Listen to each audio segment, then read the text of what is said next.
ஆன்லைனில் பார்த்து கொண்டிருக்கிறவர்களுக்கும் என்னுடைய அன்பின் வாழ்த்துக்கள். வாசிக்கலாம். மத்தேயு சுவிசேஷம் 6ஆம் அதிகாரம் 33வது வசனம். முதலாவது தேவனுடைய ராஜ்யத்தையும் அவருடைய நீதியையும் தேடுங்கள், அப்பொழுது இவைகள் எல்லாம் உங்களுக்கு கூட கொடுக்கப்படும். அல்லேலூயா. முதலாவது தேவனுடைய ராஜ்யத்தின் நீதி என்ன செய்யுங்கள்? தேடுங்கள், அப்பொழுது இவைகள் உங்களுக்கு கூட கொடுக்கப்படும். ஆண்டவர் சகலத்தையும் நீங்கள் பெற்றுக்கொள்வீர்கள் என்று சொல்லுகிறது தான் தேவன் கொடுக்கிற வாக்குத்தத்தமான வார்த்தை. சகலத்தையும் என்ன செய்வீர்கள்? பெற்றுக்கொள்வீர்கள். அப்போ சகலவற்றையும் என்று சொல்லும்போது வேதத்தில் நாம் வாசிக்கிறோம். முதலாவது சொல்லியிருக்கிற ஒன்று சுதந்திரம் என்கிறதை பற்றி பார்க்குறோம். எண்ணாகமத்தின் புஸ்தகத்தில் 34ஆம் அதிகாரத்தில் 14 மற்றும் 35 அந்த வசனங்களில் படிக்கும் பொழுது, ரூபன் புத்திரர் தங்கள் பிதாக்குடைய வம்சத்தின்படியும், காத் புத்திரர் தங்கள் பிதாக்குடைய வம்சத்தின்படியும் தங்கள் சுதந்திரத்தை பெற்றுக்கொண்டதும் அல்லாமல் மனாசையின் பாதி கோத்திரத்தாரும் தங்கள் சுதந்திரத்தை பெற்றுக்கொண்டார்கள் என்று சொல்லியிருக்கிறது. இஸ்ரவேல் ஜனங்கள் பெற்றுக்கொண்ட சுதந்திரம் என்ன? சுதந்திரத்தை பெற்றுக்கொண்டார்கள் என்றால், கானான் தேசத்தை சுதந்திரமாய் பெற்றுக்கொண்டார்கள். பாலும் தேனும் ஓடுகிற கானான் தேசம் என்று சொல்லப்பட்டிருக்கிறது. சொல்லப்போனால் ஒரு செழிப்பான ஒரு வாழ்க்கை வாழும் இடம். செழிப்பான இடமா என்று நம்ம கேட்டால் ஒரு பாலைவன பிரதேசம் போலத்தான் இன்றைக்கு இருக்கிறது. ஆனாலும் ஆண்டவர் வாக்குத்தத்தம் பண்ணி அந்த இடத்தை கொடுக்கும்போது அது செழிப்புள்ள ஒரு தேசமாக அது காணப்பட்டது. நல்ல செழிப்பான ஒரு தேசம். ஆண்டவர் நமக்கு செழிப்பை தருகிறவர். Price the Lord. அல்லேலூயா. செழிப்பு ஆங்கிலத்தில் ப்ராஸ்பரிட்டி அப்படின்னு சொல்லுகிறது உண்டு. இஸ்ரவேல் ஜனங்கள் எகிப்தில் அடிமைத்தனத்துக்குள் இருந்தவர்கள். அடிமைத்தனத்துக்குள்ளே இருந்ததானவர்கள் ஒரு நாளும் அவர்கள் வேலை செய்தாலும் அவங்களுக்கு கூலி என்ன செய்யாது, கிடைக்காது. அவர்கள் சொந்தமாக அவங்க அந்த நாட்டில் முதல் குடிமக்கள் என்று சொல்லக்கூடிய நிலையில் அவர்கள் இல்லை. அவர்கள் இந்த செகண்ட் சிட்டிசன்ஷிப் அப்படின்னு சொல்ல முடியுமா? அப்படி கூட கிடையாது. ஒரு அகதிகள். இன்னும் அகதிகள் என்கிற சொல்கிறத விட அடிமைகள். அகதிகள் கூட பரவாயில்ல, ஆனால் அகதிகளை விட மிக மோசமான நிலைமை தான் அடிமைகள். அவர்களிடத்தில் கொடுமையாய் வேலை வாங்கப்பட்டார்கள். ஆனாலும் உங்களுக்கு சம்பளம் கிடையாது, கிடைக்கிறத சாப்பிடணும். அந்த விதமான ஒரு நிலைமையிலே இருந்த இஸ்ரவேல் ஜனங்கள், அவங்களுக்கு ஆண்டவர் என்ன செய்தார் என்றால், கானான் என்கிற தேசத்தை சுதந்திரமாக ஆண்டவர் ஏற்கனவே வாக்கு பண்ணியிருந்தார். ஏற்கனவே ஆபிரகாம் என்கிறவருடைய முற்பிதாவாகிய ஆபிரகாம் இடத்திலிருந்து தான் ஈசாக்கு, அப்புறம் யாக்கோபு. ஈசாக்குடைய 2 பிள்ளைகளிலிருந்து யாக்கோபு ஒருவன், ஏசா இன்னொருவன். அப்புறம் யாக்கோபுக்கு 12 பிள்ளைகள். அந்த 12 பிள்ளைகளும் எகிப்துக்கு போய் அங்கே அவர்கள் யோசேப்பு அங்கே இருந்தபடினாலே அன்றைக்கு அவர்கள் அங்கே போய் குடியேறினார்கள். எகிப்திலே போய் அவர்கள் குடியேறினார்கள். குடியேறும் பொழுது அவர்கள் நன்றாக இருந்தார்கள். யோசேப்பின் காலத்துக்கு பிறகு யோசேப்பை அறியாத ஒரு புதிய ராஜன் வந்தான் என்று வேதம் சொல்லுகிறது ஆதியாகமத்தின் புஸ்தகத்தில். அப்போது இந்த ஜனங்கள் இவர்கள் பெருகினதை பார்த்து பார்வோன் மற்ற மக்கள், எகிப்தின் மக்கள் என்ன செய்தார்கள்? பொறாமை கொண்டார்கள் அப்படின்னு சொல்கிறத விட இவர்கள் மெஜாரிட்டியாக, பெரும்பான்மையாக மாறிவிட்டால் எகிப்தின் மக்கள் அவர்கள் சிறுபான்மையாக மாறிவிடுவார்கள் அப்படிங்கிற ஒரு இனப்பிரச்சனை வந்தது. ஒரு இனப்பிரச்சனை. இன்றைக்கும் நம்ம பார்க்கும் பொழுது பங்களாதேஷ் இப்போ அங்கே இருக்கிற பிரச்சனையும் இனப்பிரச்சனை தான். என்ன, அங்கே இருக்கிற இந்துக்கள் எல்லாரும் துரத்தப்படுகிறார்கள். அவர்கள் அங்கே சிறுபான்மையினர். எல்லாரையும் அங்கிருந்து அங்கே துரத்தப்படுகிறார்கள். அவர்கள் இந்தியாவை நோக்கி வந்து கொண்டிருக்கிறார்கள். அந்த நாட்டை ஒரு இஸ்லாமிய நாடாக மாற்ற வேண்டும் என்று சொல்லி அந்த நாட்டில் இப்போ முயற்சி நடக்கிறது. ஒரு செக்குலர் கண்ட்ரி அப்படின்றால் மத சார்பற்ற நிலையில் இருந்து இனம் மொழி ஒன்றும் சார்ந்து இல்லாமல் ஒரு நாடு அப்படி இருக்கிறது தான் ஒரு நல்ல ஒரு செக்குலர் கண்ட்ரி. அமெரிக்க தேசத்தில் இருக்கிற ஒரு விசேஷம் இதுவரையிலும் என்னவென்று சொன்னால், எல்லா இனமும் எல்லா மொழியும் எல்லா ஜனத்துக்கும் அங்கே பாதுகாப்பு கொடுக்கிறார்கள். எந்த ஜனங்களையும் அங்கே சிறுபான்மை பெரும்பான்மை என்று சொல்லி இந்த பிரச்சனையும் அங்கே இல்லை. சொல்லப்போனால் அதுதான் ஒரு செழிப்பு. கர்த்தரை மகிமைப்படுத்துவோம். ஹல்லேலூயா. எங்கே ஒற்றுமை இருக்கிறதோ அதுதான் உண்மையில் சொல்லப்போனால் செழிப்பான ஒரு அனுபவம். ஒற்றுமை இல்லை என்றால் அது செழிப்பு இல்லவே இல்லை. எந்த இடத்துல அந்த ஒற்றுமை இல்லாமல் போகிறதோ, இனவெறிகளும் மொழி பிரச்சனைகளும் எல்லாம் வருகிறதோ, ஒருவன் இன்னொருவனை அடிமைப்படுத்துகிறானோ, ஒருவன் இன்னொரு தேசத்தை அபகரிக்க வேண்டும் என்று விரும்புகிறானோ, இன்னொரு வீட்டை அபகரிக்க வேண்டும் என்று விரும்புகிறானோ, அப்படிப்பட்டதான ஆட்கள் அந்த தேசம் அது ஒரு குறிப்பிட்ட காலம் நன்றாக இருக்கலாம். ஆனால் அந்த தேசம் பின்பு அது பாழடைந்து போகும். அதுதான் எகிப்துக்கு நடந்தது. இன்றைக்கு எகிப்தை நீங்கள் போய் பார்த்தால் எகிப்து ஒரு பாழடைந்த தேசம். அது ஒரு ஆசீர்வாதமான ஒரு செழிப்பான தேசம் இல்லை. எகிப்துக்கு உங்களுக்கு வேலைக்கு வாய்ப்பு வந்தால் எத்தனை பேர் நீங்கள் போவீங்க? உண்மையில் நீங்கள் அங்கே போனால் நீங்கள் ஓடிய வந்துடுவீங்க. நம்ம நாடு பரவாயில்லை அப்படி என்று சொல்லுவீர்கள். இப்பொழுது நம்முடைய நாட்டில் இந்த ஒரு செழிப்பு இருக்கிறது போல தெரிகிறது.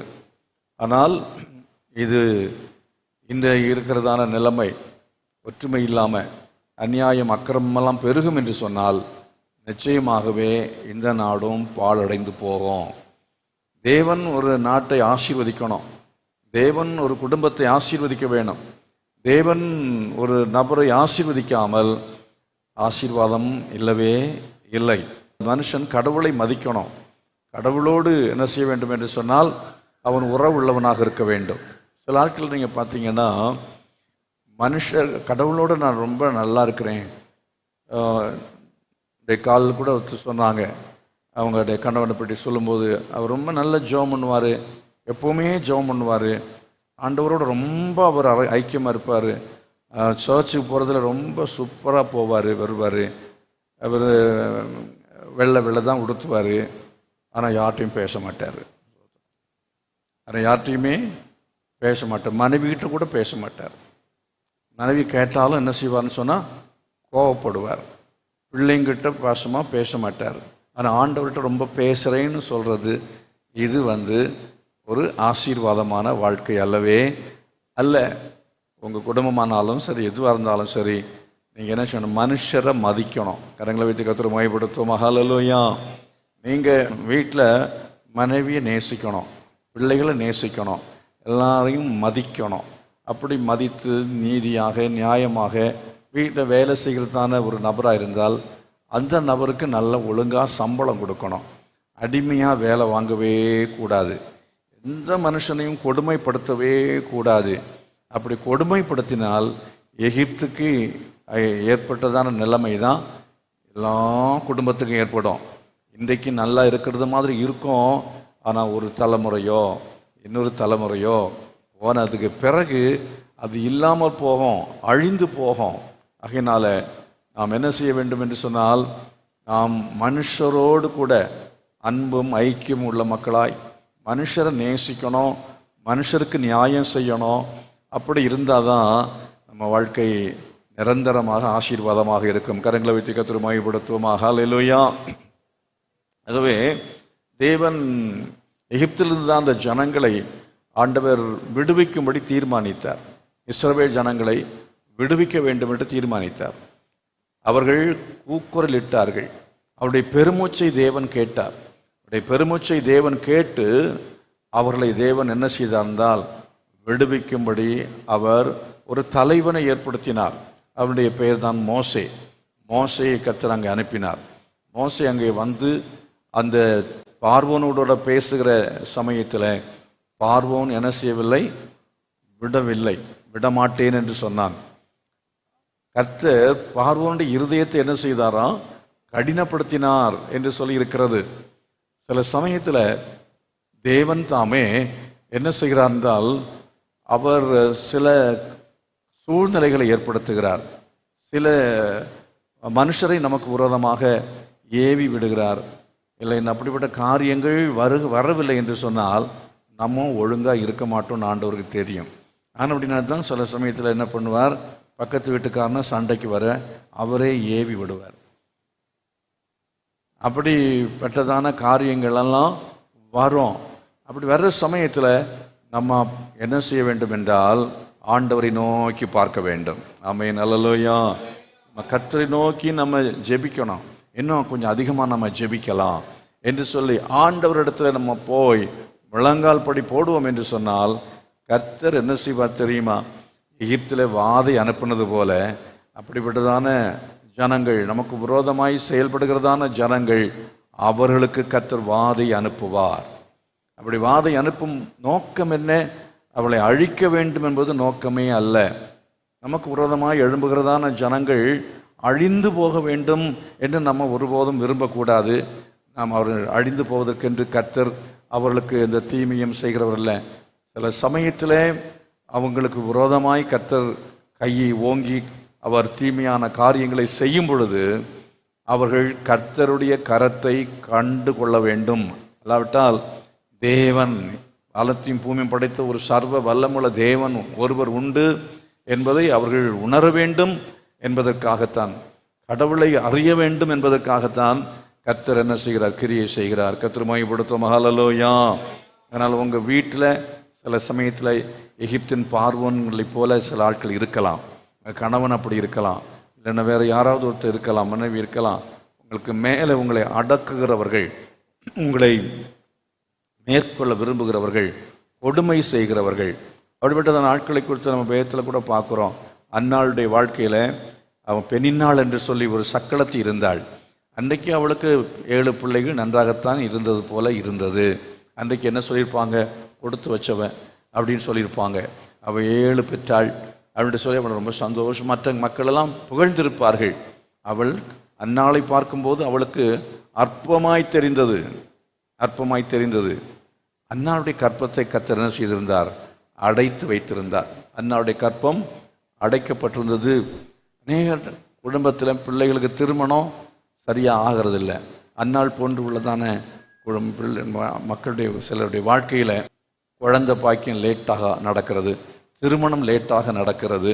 இப்படி சில காரியங்கள்லாம் நம்ம நினைக்கிறது போல, உலகத்தில் உள்ள மக்களுக்கு கிடைக்கிறது போல நமக்கு சுதந்திரங்கள் என்ன செய்வதில்லை, கிடைப்பதில்லை. ஆசீர்வாதங்கள் என்ன செய்வதில்லை, கிடைப்பதில்லை.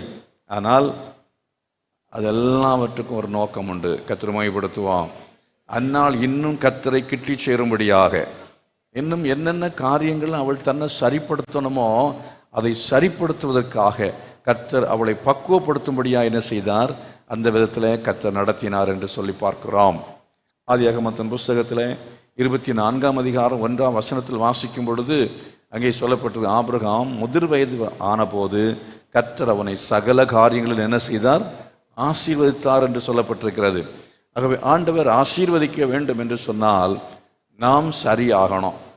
நம்ம சரியானோன்னா கர்த்தர் என்ன செய்வார், நம்மை ஆசீர்வதிப்பார். கர்த்தர் நமக்கு செழிப்பான வாழ்க்கையை தரணும், ஆண்டவர் நமக்கு நன்மைகளை தர வேணும், கர்த்தர் குழந்தை பாக்கியம் தரணும், இல்லை நல்ல காரியங்கள் நடக்கணும், நமக்கு உயர்வு வர வேண்டும் என்று சொன்னால் நம்மை கர்த்தர் பக்குவப்படுத்த வேண்டும் என்று விரும்புகிறார். நம்ம முதிர்ச்சி அடைய வேண்டும் என்று சொல்லி விரும்புகிறார். எதிலெல்லாம் முதிர்ச்சி அடையணும்? விசுவாசத்தில் முதல்ல முதிர்ச்சி அடையணும். ஆபிரகாமை குறித்து பாருங்கள். ஆபிரகாம் விசுவாசத்தில் முதிர்ச்சி அடைவதற்கு முதல்ல கீழ்ப்படிதலை கர்த்தர் சோதித்தார். அவனுடைய கீழ்ப்படிதல். அப்போ கீழ்ப்படிதல் என்று சொல்லும் பொழுது, நான் காண்பிக்கும் தேசத்துக்கு போ அப்படின்னு சொல்லி ஆண்டவர் சொன்ன உடனே அவன் கீழ்ப்படிந்து போனான். அதே போல உன்னுடைய ஏக புத்திரன் ஈசாக்கை நீ கொண்டு போய் என்ன செய், பலி செலுத்து என்று சொன்ன பொழுது அவன் போய் அப்படி என்ன செய்தான், பலி செலுத்தினான். அதே விதமாக நம்முடைய கீழ்ப்படிதலை கர்த்தர் சோதித்து பார்க்கிறவராக இருக்கிறார். நீங்கள் எந்த அளவுக்கு கீழ்ப்படுகிறீங்களோ அந்த அளவு சுதந்திரமும் பெருசாக இருக்கும். கர்த்தரை மையப்படுத்தாலும் அல்லவையா, கொஞ்சம் கீழ்ப்படிந்தீங்கன்னா உங்களுக்கும் உங்கள் சந்ததிக்கும் ஆண்டவர் என்ன செய்வான்னு சொன்னால் ஒரு குடிசை தருவார். கர்த்தருக்கு ஸ்தோத்திரம். இல்லைன்னா ஒரு 3000 ரூபா வாடகைக்கு இருக்கிற மாதிரி ஆண்டவர் என்ன செய்வார், வசதியை தருவார்.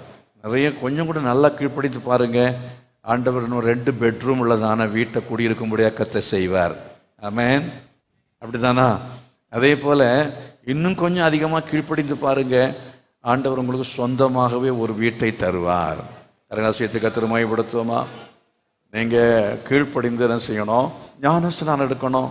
கீழ்ப்படிந்து என்ன செய்யணும், ஆலயத்துக்கு டைமுக்கு வரணும்னா டைமுக்கு என்ன செய்யணும், வரணும். அதே போல் வாரந்தோறும் வரணும். அதே போல் கர்த்தருக்கு கொடுக்கறதுல கீழ்ப்படிய வேணும். தசம பாகத்தை செலுத்த வேண்டும் என்று வேதத்தில் சொல்லப்பட்டிருக்கிறது. அப்போ அந்த மாதிரி கர்த்தருக்கு கொடுக்கிற காரியங்களில் கீழ்ப்படிய வேண்டும்.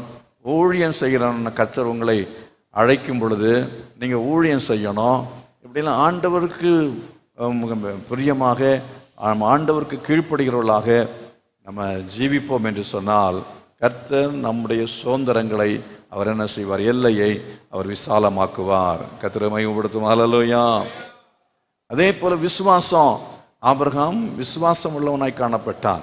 அவனுடைய வாழ்க்கையில் அந்த விசுவாசத்தை குறித்து திரும்ப திரும்ப சொல்லப்படுகிறது. ஆபிரகாமுடைய விசுவாசம் அப்படின்னு சொல்லும்போது எபிரேயர் நிருபத்தில் வாசித்து பாருங்க. அதுக்கு முன்பதாக ரோமர் நிருபத்தில் அந்த விசுவாசத்தை குறித்து நம்ம வாசிக்க போகிறோம். ரோமர் நிருபம் 4ஆம் அதிகாரத்தில் 17வது வசனத்திலிருந்து நம்ம வாசிக்கிறோம். 4:17 அநேக ஜாதிகளுக்கு உன்னை தகப்பனாக ஏற்படுத்தினேன் என்று எழுதியிருக்கிறபடி அவன் தான் விசுவாசித்தவருமாய். அப்போ ஆண்டவர் சொன்ன வாக்கு தத்தத்தை என்ன செய்தான், அவன் விசுவாசித்தான். அவன் என்னன்னா, உன்னை பெரிய ஜாதிகளுக்கு, அநேகம் ஜாதிகளுக்கு உன்னை தகப்பனாக ஏற்படுத்தினேன். த காலிங், அவனுடைய அழைப்பு, அவனுடைய அழைப்பை என்ன செய்தான், விசுவாசித்தான். கர்த்தரை மகிமைப்படுத்துவோம். ஹல்லேலூயா. ஆண்டவர் உங்களை ஆபிரகாமை போல ஒரு உயர்ந்த நிலைமைக்கு அழைத்திருக்கிறார். உங்களை ஒரு ஆசீர்வாதமான நிலைமைக்கு அழைத்திருக்கிறார். உங்கள் வீட்டில் எல்லாரை விட கர்த்தர் உங்களை என்ன செய்வார் என்றால் அந்த வீட்டுக்கு தகப்பனாக மாற்றுவார், உங்களை தலைவனாக மாற்றுவார். உங்களுடைய சமுதாயத்தில் கர்த்தர் உங்களை மேன்மைப்படுத்துவார். தேவன் உங்களுக்கு சொல்லுகிற வாக்குத்தத்தங்கள் எல்லாமே இருக்கிறதே, இந்த வாக்குத்தத்தங்களை நாம் என்ன செய்ய வேண்டும், விசுவாசிக்க வேண்டும். நான் உன்னை அநேக ஜாதிகளுக்கு தகப்பனாக ஏற்படுத்தினேன்னு சொல்கிற சமயத்தில் அதை விசுவாசித்து அவன் எப்படி நடந்திருப்பான், அப்பா மாதிரி நடந்து கொண்டான். பிள்ளைகள் கிடையாது. பிள்ளைகள் இல்லாவிட்டால் ஒருவன் எப்படி நடப்பான், பிள்ளை இல்லாதவன் போல நடப்பான். ஆனால் தகப்பனாக ஏற்படுத்தினேன் என்பதை விசுவாசித்து அவன் அப்பா மாதிரியே நடந்தான். கர்த்தரை மகிமைப்படுத்துவோம். ஹல்லேலூயா. இப்போ ஆண்டவர் என்ன சொல்கிறாரு, உனக்கு நான் என்ன செய்வேன், 10,000 விசுவாசிகளை கொடுக்க போகிறேன், இல்லைன்னா சேலத்தில் உள்ள எல்லா மக்களும் ரட்சிக்கப்படுவார்கள் அப்படின்னு சொன்னால் நான் விசுவாசிக்கணும். விசுவாசித்து என்ன செய்யணும், விசுவாசித்து அதுக்கு ஏற்றபடியாக நான் என்ன மாற்றிக்கணும். ஆமேன். ஹல்லேலூயா. அதுக்கு ஏற்றபடியாக நான் ஒரு பெரிய பாஸ்டாக நான் நினச்சிட்டு நடக்கணும். அப்படி தானே? அப்படி தான். நான் என்ன செய்யக்கூடாது, ஏதோ கூனி குறுகி நடக்கக்கூடாது. கர்த்தரனை ஒரு பெரிய உயர்ந்த அழைப்புக்கு அழைத்திருக்கிறார். ஒரு பெரிய அழைப்பு, ஒரு பெரிய ஒரு உத்தரவாதம், ஒரு பொறுப்பு. ஆண்டவர் என்னை விசேஷமாக என்னை அழைத்திருக்கிறார் என்று சொல்லி என்ன செய்ய வேண்டும்னா கம்பீரமாக நடக்கணும். கர்த்தரை மகிமைப்படுத்தும். ஹல்லேலூயா. நீங்கள் சாதாரணமானவள் அல்ல அப்படின்னு விசுவாசிக்கணும். எத்தனை அப்படி விசுவாசிக்க போகிறீங்க? சாதாரணமானவன் அல்ல, யூ ஆர் எ லீடர். அப்போ கர்த்தர் உங்கள் ஒவ்வொருவரையும், ஒவ்வொரு விசுவாசிகளையும் ஒரு தலைவனாக அழைத்திருக்கிறார். இந்த சபையில் இருக்கிறதான ஒரு 10 பேருக்கு நீங்கள் ஒரு தலைவன். இல்லைன்னு சொல்லப்போனால் நீங்கள் வருங்காலத்தில் ஒரு சபைக்கு தலைவன்டா தகப்பன், ஆவிக்குரிய தகப்பனாக, ஒரு ஆவிக்குரிய தாயாக நீங்கள் என்ன செய்ய வேண்டும், உங்களையும் மாற்றிக்கொள்ள வேண்டும். பிரைஸ் தி லார்ட், ஹல்லேலூயா. எத்தனை பேர் மாற்றிக்கொள்ள விரும்புகிறீர்கள்? சும்மா சாதாரணமாக ஒரு வாழ்க்கை வாழ்ந்துட்டு எப்படி பக்கத்தில் இருக்கிறதான வீட்டில் இருக்கிறதான சில ஆட்களை போல காலையில் போகிறோம், அப்புறம் சாயங்காலம் வர்றோம், அப்புறம் சாப்பிட்றோம், அப்புறம் தூங்குகிறோம். அது அல்ல. நமக்கு ஒரு லட்சியம் இருக்க வேண்டும். ஆமென், ஹல்லேலூயா. ஒரு இலக்கு இருக்க வேண்டும். கர்த்தருக்கு ஒரு உயர்ந்த அழைப்பை வைத்திருக்கிறார். என்ன அழைப்பு? கர்த்தருக்காக நாம் பயன்படும்படியாய் ஒரு பாத்திரமாய் தேவன் என்னை தெரிந்து கொண்டிருக்கிறார் என்கிறதை விசுவாசிக்க வேண்டும். எத்தனை பேர் அப்படி விசுவாசிக்கிறீர்கள்? பவுல், ஒருவேளை பவுல் அவன் அழைக்கப்பட்ட பொழுது கர்த்தர் அவனை அழைத்தார். உன்னை நான் என்ன செய்வேன்? புறஜாதிகளுக்கு தலைவனாக நான் ஏற்படுத்துகிறேன். புறஜாதிகள் அநேகர், ராஜாக்கள், தேசத்தின் அதிபதிகள் முன்பதாக உன்னை கொண்டு போய் நிறுத்தி அவர்களுக்கு என் நாமத்தை கூறும்படியான ஒரு அதிகாரத்தை உன்னில் வைக்கிறேன் என்று சொல்லி வைத்த பொழுது அந்த அடிப்படையிலே விசுவாசித்து அவன் கடந்து போனான். ஆமென், ஹல்லேலூயா. ஞானஸ்நானம் எடுத்தது பிற்பாடு அவன் போய் ஒரு பொண்ணை கல்யாணம் பண்ணிட்டு அதுக்கு பிறகு ஒரு நல்ல ஒரு இடத்துல போய் அவன் செட்டில் ஆகி 10 பிள்ளைகளை பெற்று அப்படியே காலையிலையும் சாயங்காலம் ஒரு எங்கேயோ ஒரு வேலை செஞ்சுட்டு இல்லை ஒரு சபையில் போய் ஒரு சின்ன ஒரு நிலைமையில் அவன் செயல்பட்டு கொண்டு அவன் இருந்திருந்தால் இன்றைக்கு அவனை குறித்து நம்ம பேசவே வாய்ப்பில்லை. இன்றைக்கு பவுல் நமக்கு ஒரு தகப்பனாக இருக்கிறார். ஆமென். பவுலுடைய நிருபங்கள் நமக்கு ஆலோசனை கொடுக்கக்கூடியதாக இருக்கிறது. கர்த்தர் அவனுக்கு வெளிப்பாட்டை கொடுத்தார். ஆண்டவர் அவனை பயன்படுத்தினார். கர்த்தர் உங்களை பயன்படுத்த வேண்டும் என்றால் நீங்கள் கர்த்தருடைய அழைப்புக்கு உங்களை ஒப்பு கொடுக்க வேண்டும். ஹல்லேலூயா.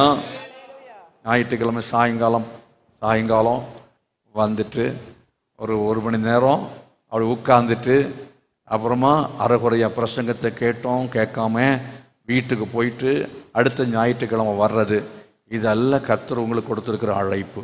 எத்தனை பேர் விசுவாசிக்கிறீங்க? இதெல்லாம் உங்களுடைய அழைப்பு அப்படின்னு எத்தனை பேர் அதை நீங்கள் ஏற்றுக்கொள்கிறீங்க?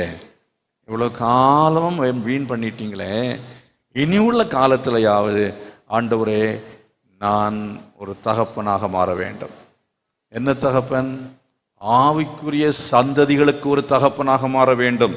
4ஆம் அதிகாரத்தில் வாசித்து பாருங்க, 16வது வசனம் சொல்கிறது, நம் எல்லாருக்கும் தகப்பனாகிய ஆபிரகாமுடைய விசுவாசத்தை சார்ந்தவர்களான எல்லா சந்ததியாருக்கும் அந்த வாக்குத்தத்தம் நிச்சயமாயிருக்கும்படி அப்படி வருகிறது என்று சொல்லியிருக்கிறது.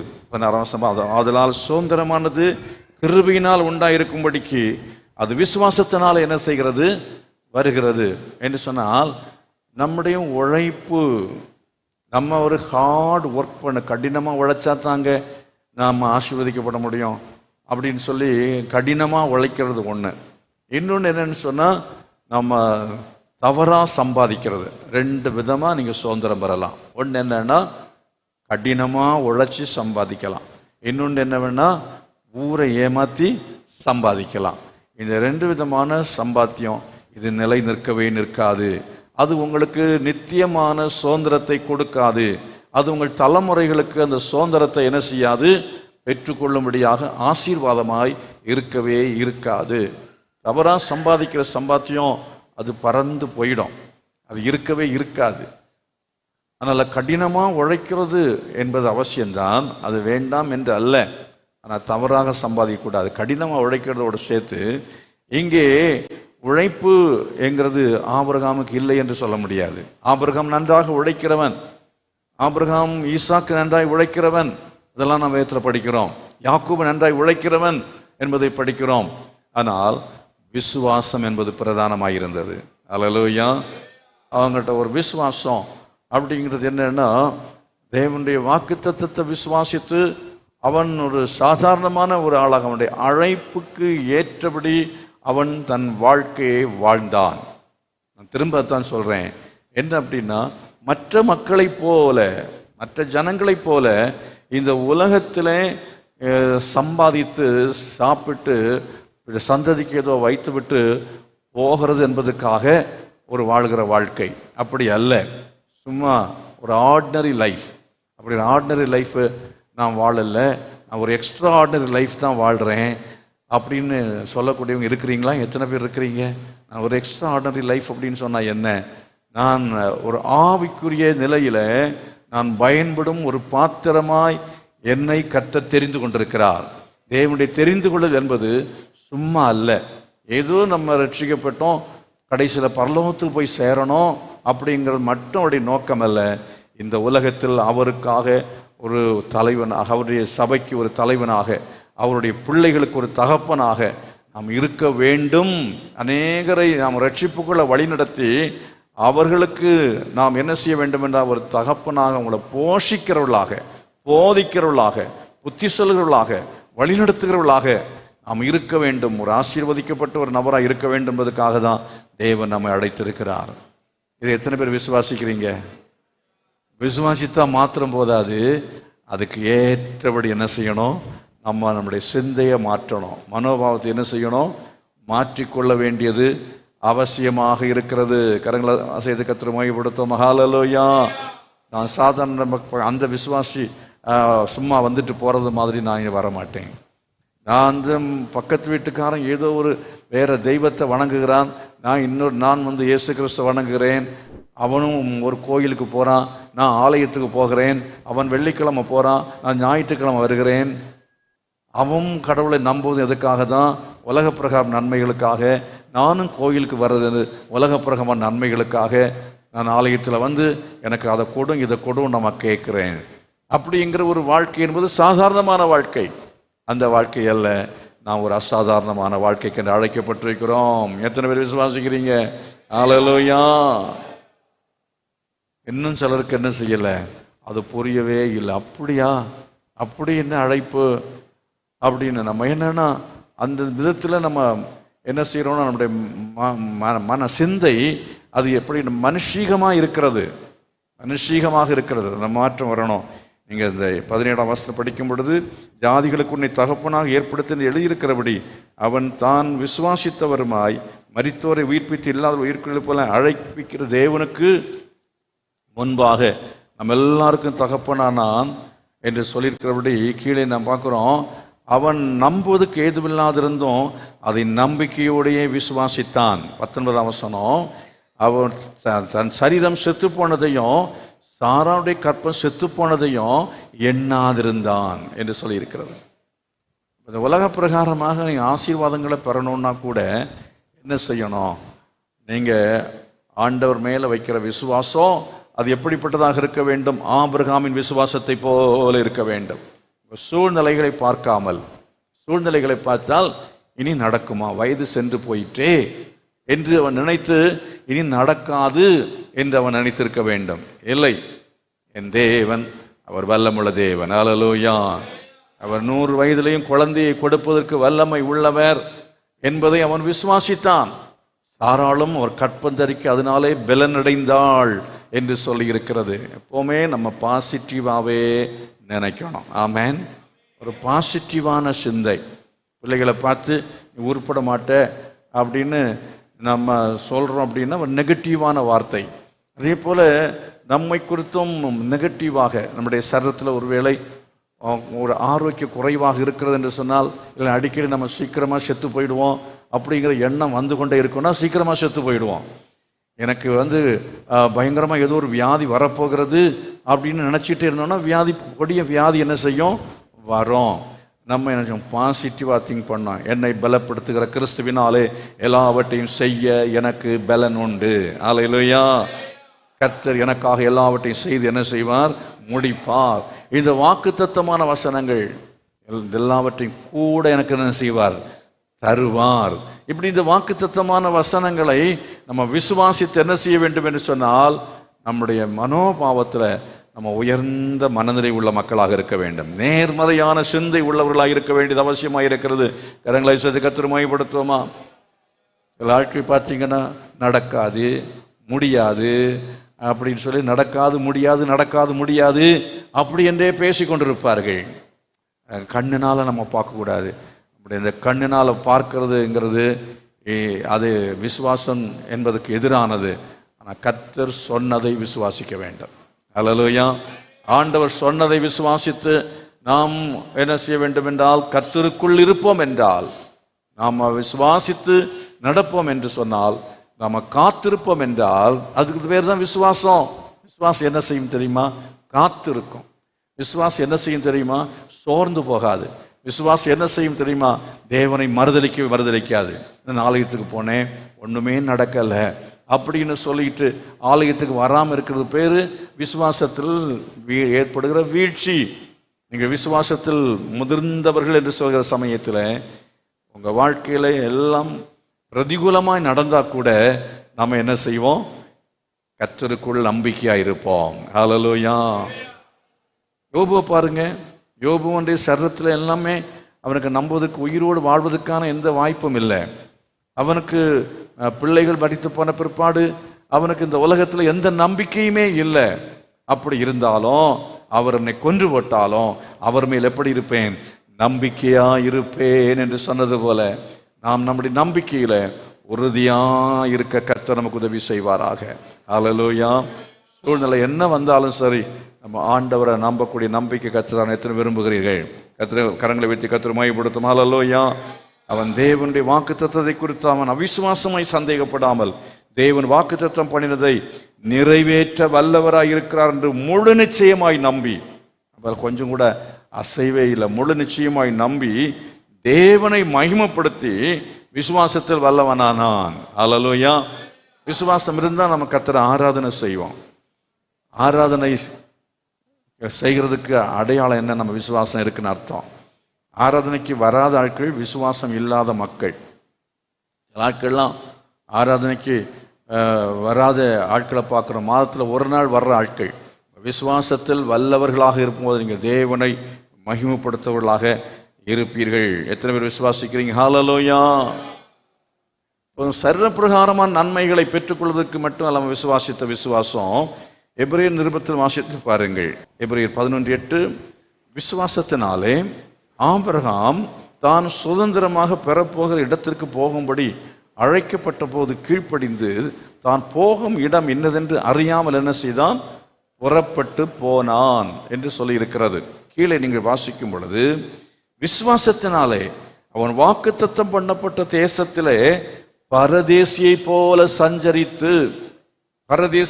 சஞ்சரித்து அந்த வாக்குத்தத்தத்துக்கு உடன் சொந்தராகிய ஈசாக்கோடும் யாக்கோவோடும் கூடாரங்கள் என்ன செய்தான்? குடியிருந்தான் அப்படின்னு சொல்லப்பட்டிருக்கிறது. அப்ப இவனுடைய எதிர்பார்ப்பு என்னவென்றால், அவன் பரலோக சுதந்திரத்தை எதிர்பார்த்தான். கரங்களை வைத்து ஆண்டு மகிமைப்படுத்துவோமா? பரலோக சுதந்திரத்துக்காக. இந்த பூலோகத்தில் குழந்தை கிடைக்குதோ இல்லையோ, மகன் பிறப்பானோ இல்லையோ, கல்யாணம் பிள்ளைகளுக்கு நடக்குமோ நடக்காதோ, வீடு கிடைக்குமோ கிடைக்காதோ, இதை பற்றி கவலையப்படலை. அவன் ஒரு பரதேசியை போல வாழ்ந்தான். ஹல்லேலூயா. எல்லாம் இருந்தா கூட அதன் மேல் அவனுக்கு ஒரு பற்று இல்லை, அதன் மேல் அவனுக்கு ஒரு பாசம் இல்லை. பிள்ளை ஈசாக்கு பிறந்தானோ அந்த ஈசாக்கு மேலே உள்ள பற்று அவன் இருந்ததை காட்டிலும் கர்த்தர் மேல் அதிகமான பற்றும் பாசம் உள்ளவனாக இருந்தான். சத்தமாண்டவர் மகிமைப்படுத்துவோமா? நம்ம குழந்தை இல்லாமல் குழந்தை பிறந்துன்னா என்ன பண்ணுவோம்?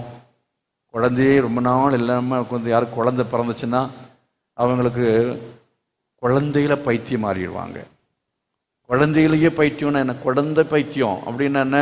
அந்த குழந்தைய என்ன செய்வாங்க? பிடிச்சி அப்படி முத்தம் கொடுத்து அது 1-2 முறை கழுவி அவங்க குளிக்க வச்சு அதுக்கு ட்ரெஸ் எல்லாம் மாற்றிக்கிட்டு அதுக்கு ஊட்டிக்கிட்டே இருப்பாங்க. நான் முதல்ல ஒரு சபையில் ஊழியக்காரனாக இருக்கும்போது அங்கே ஒரு 50 விசுவாசிகள் அங்கே அப்போ இருப்பாங்க. எல்லாமே பழைய விசுவாசிகள் தான். எல்லாம் புதுசாக ரட்சிக்கப்பட்டு வந்தவங்க இப்போ கொஞ்சம் தான். எல்லாம் பெரிய விசுவாசிகள், நீண்ட காலம் விசுவாசியாக இருக்கிறவங்க. அப்படிப்பட்டதான் நாட்களில் ஒரு சகோதரர், அவருக்கு 14 வருஷம் பிள்ளைங்க இல்லை. ஆனால் அவர் நல்லா ஊழியமெல்லாம் ஒரு காலத்தை செஞ்சுருக்கிறார். 14 வருஷம் ஊழியம், அவருக்கு பிள்ளைகள் இல்லை. அவர் செஞ்ச ஊழியத்தை எல்லாத்தையும் பார்த்து ஆண்டவர் அவருக்கு 14 வருஷத்துக்கு பிறகு ஒரு குழந்தை, எபினேசர் அப்படின்னு பெயர் வச்சார், குழந்தைய கொடுத்தார். அங்கே 2 பேரும் டீச்சர்ஸு. ஞாயிற்றுக்கிழமை வருவாங்க பாருங்க. அவங்க வரும்போது ஆடி அசைஞ்சு, அதுக்கு முன்னால் கரெக்ட் டைமுக்கு வந்து அவங்க தான் ஜெபத்தை நடத்துகிற ஆட்களாகலாம் இருந்தாங்க, பிரசங்கம் பண்ணுகிறவராகலாம் இருந்தார். அதுக்கு பிறகு இப்போ என்னென்னா ஆடி அசைஞ்சு என்னென்னா ஒரு 10-15 நிமிஷம் லேட்டாக வந்து உட்காருவார். லேட்டாக வந்து உட்கார்ந்தாலும் ஒரு சுவர் இருக்கும், அந்த சுவரில் சாஞ்சு அப்படியே உட்காந்துக்குவார். அந்த சுவரை தேடி உட்காந்து அப்படி தூங்குறதுக்கு வசதியாக உட்காந்து கொள்வார். அது மட்டும் இல்லை, வரும்போதே மனைவியும் புருஷனுமா மனைவியுமா வரும்போது ஒரு பேக் கொண்டு வருவாங்க. அந்த பேக்கில் 1 லிட்டர் பால் இருக்கும், அப்புறம் 1 கிலோ பிஸ்கட் இருக்கும், அதுக்கப்புறம் கொஞ்சம் சோறு இருக்கும், என்னென்ன இருக்கும் எல்லாம் ஒரு பேக்கு ஃபுல்லாக கொண்டு வந்துக்கிட்டு அந்த குழந்தைக்கு அங்கேயும் வச்சு ஊட்டிட்டு அப்புறம் எழும்பி போய் ஊட்டுவாங்க. இது தான் அந்த 2 மணி நேரம் நடக்குமே தவிர அவங்க ஒரு நிமிஷம் கூட கண்ணை மூடி ஆண்டோடைய சமூகத்தில் ஜெபம் பண்ணதை நான் பார்க்கவே இல்லை. அவங்க சந்ததி இன்னைக்கு ஆசீர்வாதமாக இல்லைங்க. இந்த பிள்ளைங்க இன்னைக்கு ஆசீர்வாதமாக இருக்காங்கன்னு சொல்ல முடியாது. கோவிடில் 2 பேருமே அவங்க இல்லாமல் போயிட்டாங்க. ஆண்டவர் ஆசீர்வதித்தார் அவங்களை. 14 வருஷம் குழந்தை இல்லை, கர்த்தர் குழந்தையை கொடுத்தார். இப்போ என்ன செய்யணும்? அந்த குழந்தையை முட்டி போட வச்சு இவங்களும் கூட இருந்து ஆண்டவருக்கு மகிமை செலுத்தணும். ஹல்லேலூயா. அந்நாள் அப்படித்தான். அவள் குழந்தை இல்லாமல் இருந்தது. ஆனால் குழந்தை பெற்ற பொழுது அவள் அந்த குழந்தையை கொண்டு வந்து ஆலயத்தில் கொடுத்து விட்டு அவள் வீட்டுக்கு போனாள். Price the lord. ஹல்லேலூயா. கொடுத்தவரை நினைத்தாள். கிடைத்ததை அவள் மறந்தாள் என்று சொல்லவில்லை. கிடைத்ததை அவள் மறக்கவில்லை. கிடைத்ததை அவள் வந்து மறுபடியும் பார்த்து ஒரு சின்ன சட்டை தச்சு கொடுப்பான், இதெல்லாம் செய்ய வேண்டிய கடமைகளை செய்தாள். ஆனால் ஆண்டவர் நம்ம கொடுத்த பிள்ளை விக்கிரகமாக போயிடக்கூடாது. பிள்ளை மேலே உள்ள நேசம் அல்ல, அன்பு அல்ல, கொடுத்தவர் மேலே அன்பு வைக்க வேண்டும். அதனால தான் ஒரு ஈசாக்கு கொடுக்க 14 வருஷம் ஆச்சுது. அதுக்கு பிறகு ஆண்டவர் அவன் சந்ததியை தேவன் ஆசீர்வதித்து பெருகவே பெருக பண்ணுவேன்னு சொன்னது போல கர்த்தர் ஏற்ற காலத்தில் அவனுடைய சந்ததியை பெருக பண்ணினார். சத்தமாற்ற மையப்படுத்துவான். அவன் சந்ததி பெருக பண்ணினதை அவன் கண்கள் என்ன செய்யவில்லை? காணவில்லை. அவன் கண்கள் காணவில்லை. இந்த உலகத்தில் அவன் அதை காணவில்லை. அவன் ஈசாக்கோடும் யாக்கோபோடும் தான் கூடாரத்தில் குடியிருந்தான். ஈசாக்கோடும் யாக்கோபோடும், ஒருவேளை யாக்கோபுடைய பிள்ளைகளும் கூட சின்ன சின்ன பிள்ளைகள் இருந்திருப்பாங்க, அவங்களோடு தான் அவன் குடியிருந்தானே தவிர அவன் இப்பொழுது இருக்கிற இஸ்ரவேல் தேசத்தினுடைய இந்த நிலைமை அவன் பார்க்கவே இல்லை. தாவீது ராஜாவையும் பார்க்கவே இல்லை, சாலமோனை பார்க்கவே இல்லை, சாலமோன் கட்டின ஆலயத்தை பார்க்கவே இல்லை, இஸ்ரவேல் யூதா அந்த இஸ்ரவேல் அந்த ராஜ்யத்தை சாம்ராஜ்யத்தை அவன் பார்க்கவே இல்லை. இன்றைக்கு பார்க்குறோமே இஸ்ரவேல் இந்த தேசம், இன்றைக்கு அந்த இஸ்ரவேல் ஜனங்கள் உலகத்திலேயே மிகவும் ஆசீர்வதிக்கப்பட்ட மக்களாக இருக்கிறார்கள். புரியலையே நான் சொன்னது? உலகத்திலே ஒரு ஆசீர்வதிக்கப்பட்ட ஜனங்களாய் இருக்கிறார்கள். அப்படி இருப்பது காரணம் என்ன தெரியுமா? அது ஆபிரகாமுடைய விசுவாசம். அல்லேலூயா. உங்கள் விசுவாசம், உங்கள் விசுவாசத்தின் அடிப்படையில் நீங்கள் இந்த உலகத்தில் கர்த்தருக்காக நீங்கள் ஜீவித்து விசுவாசத்தின் முதிர்ச்சி அடைவீர்கள் என்றால், கீழ்ப்படிதல் முதிர்ச்சி அடைவீர்கள் என்றால், அவருடைய அன்பிலே நீங்கள் முதிர்ச்சி உள்ளவர்களாய் மாறுவீர்கள் என்றால், கர்த்தருடைய வாக்கு தத்தங்கள் எல்லாம் ஆம் என்றும் ஆமீன் என்றும் உங்கள் வாழ்க்கையில் நிறைவேறும். நான் சொன்ன கொஞ்சம் கீழ்ப்படிந்தா, கொஞ்சம் விசுவாசம் இருந்தா, கொஞ்சம் அன்பு இருந்தா கொஞ்சம் கொடுப்பாரு. நிறைய இருந்தா கர்த்தருக்கு நிறையவே கொடுப்பார். கூட என்ன செய்யப்படும்? இன்னும் சொல்ல போனா கூட்டி கொடுக்கப்படும். கூட்டினா நிறைய ப்ளஸ் ப்ளஸ் ப்ளஸ் கூடிக்கிட்டே இருக்கும், கூடிக்கிட்டே இருக்கும், கூடிக்கிட்டே இருக்கும். ஆண்டவர் உங்களுக்கு அவர் என்ன செய்வார்? நன்மைகளை அவர் கூட்டி கொடுத்து கொண்டே இருப்பார். விசுவாசிக்கிறீங்களா? எத்தனை பேர் விசுவாசிக்கிறீங்க? ஹல்லேலூயா. அதாவது இந்த வசனத்தில் நீங்கள் வாசிக்கிறபடி என்னவென்றால், அவன் பரதேசியை போல ஜீவித்தான், பரதேசியை போல ஜீவித்தான். சில ஆட்களுக்கு வீடு இல்லைன்னா ஒரு வீடு கட்டிடுவாங்க. வீடு கட்ட ஆரம்பித்த ஒரு பாடு சபைக்கு வரமாட்டாங்க. பாஸ்டர் வீட்டு வேலை ரொம்ப மும்முரமாக போயிட்டுருக்கு, அதனால தான் வரவே முடியலைன்னு சொல்லுவாங்க. வீடு கட்டுறதுக்கு கற்று ஒரு நிலம் கொடுத்தாரே, அதுக்காக கர்த்தருக்கு ஸ்தோத்திரம்னு சொல்லணும். அவன் நிலம் வாங்கினதுலேருந்தே இவன் சர்ச்சுக்கு வரமாட்டான். அப்புறம் அந்த இன்ஜினியரை பார்க்க போனேன், இந்த கட்டிடம் கட்டுற ஆளை பார்க்க போனேன். அவன் சுற்றிக்கிட்டு கட்டிடம் கட்டி முடிகிறது வரலையும் அவனை சர்ச்சில் பார்க்க முடியாது. அப்புறம் டெடிகேஷன் வச்சுருக்கும்போது ஒருவேளை வந்து கூப்பிடுவாங்க, டெடிகேஷன் எல்லாம் நடக்கும். அதுக்கப்புறம் பார்த்தீங்கன்னா வீட்டில் உட்காந்து தொடச்சிட்டே உட்காந்துருப்பாங்க. ஸ்தோத்திரம். வீட்டை பெருக்கிக்கிட்டே உட்காந்துருப்பாங்க. வீட்டை நல்ல ஆண்டவர் கொடுத்துட்டாரு, இப்போ நல்ல நிம்மதியாக ஞாயிற்றுக்கிழமையில ஒரு டிவி வாங்கி வச்சு பார்த்துட்டு நல்லா தூங்கிக்கிட்டே இருப்பாங்க. அவன் அப்படி செய்யலை. அவன் பரதேசியை போல ஜீவித்தான். இந்த உலகத்தினுடைய காரியங்கள் மேல் நம்முடைய கண்களை வைக்காமல், பறந்து போகிற பொருட்கள் மேல நம்ம கண்ணை வைக்காம எல்லாமே பறந்து போயிடும். ஒரு நிமிஷத்துல கண்ணை மூடி திறக்கிறதுக்குள்ளால வயநாட்டில் எல்லாம் போயிடுச்சு பாருங்க, எல்லாம் போயிடுச்சு. அவன் தலைமுறையா சம்பாதிச்சு வச்சதெல்லாம் மண்ணுக்குள்ளால போய்விட்டது. சேலத்துல எல்லாம் வராதுங்க பாஸ்டர், நாங்கெல்லாம் என்ன செய்கிறோம், நல்ல பாதுகாப்பாக தான் இருக்கிறோம். சொல்ல முடியுமா? சொல்ல முடியுமா? அங்கே மண் சரிஞ்சது, இங்கே பூமி பழக்காத நிச்சயம் இருக்கு, பூகம்பம் வராது என்ன நிச்சயம் இருக்கு. ஆகவே நம்ம எதுலையுமே நம்பிக்கை வைக்கவே கூடாது. நம்ம எப்போ இந்த உலகத்திலேருந்து போகிறதுக்கு ரெடியாக இருக்கணும். ஒரு ஆமீன் சொல்லுங்களா? அப்படின்னு அர்த்தம் என்னன்னா, சீக்கிரம் சாகணும்னு சொல்லலை, சீக்கிரம் நீங்க பாட்டியாகி பூட்டியாகி சாகணும். நீங்க தாத்தாவாகி அப்புறம் என்னது, முப்பாட்டனாகி என்ன செய்யணும், பாட்டனாகி முப்பாட்டனாகி என்ன செய்யணும், சாகணும். இன்னைக்கு ஒரு அம்மாவை பார்த்தேன், வயசான அம்மாவை பார்த்தேன். அவங்க எத்தனை வயசு அப்படின்னு சொல்லி கேட்டேன். சொன்னாங்க 86 வயசுன்னாங்க. மகளுக்கு இப்போ சமைச்சு போடுறது அவங்க தான். 86 வயசு, நல்ல ஆரோக்கியமாக இருக்கிறாங்க. நான் நினச்சேன் என்னை போல தான் இருக்கு, என் வயசு தான் இருக்கும்ன்ட்டு நினச்சேன் நான். ஸ்தோத்திரம்.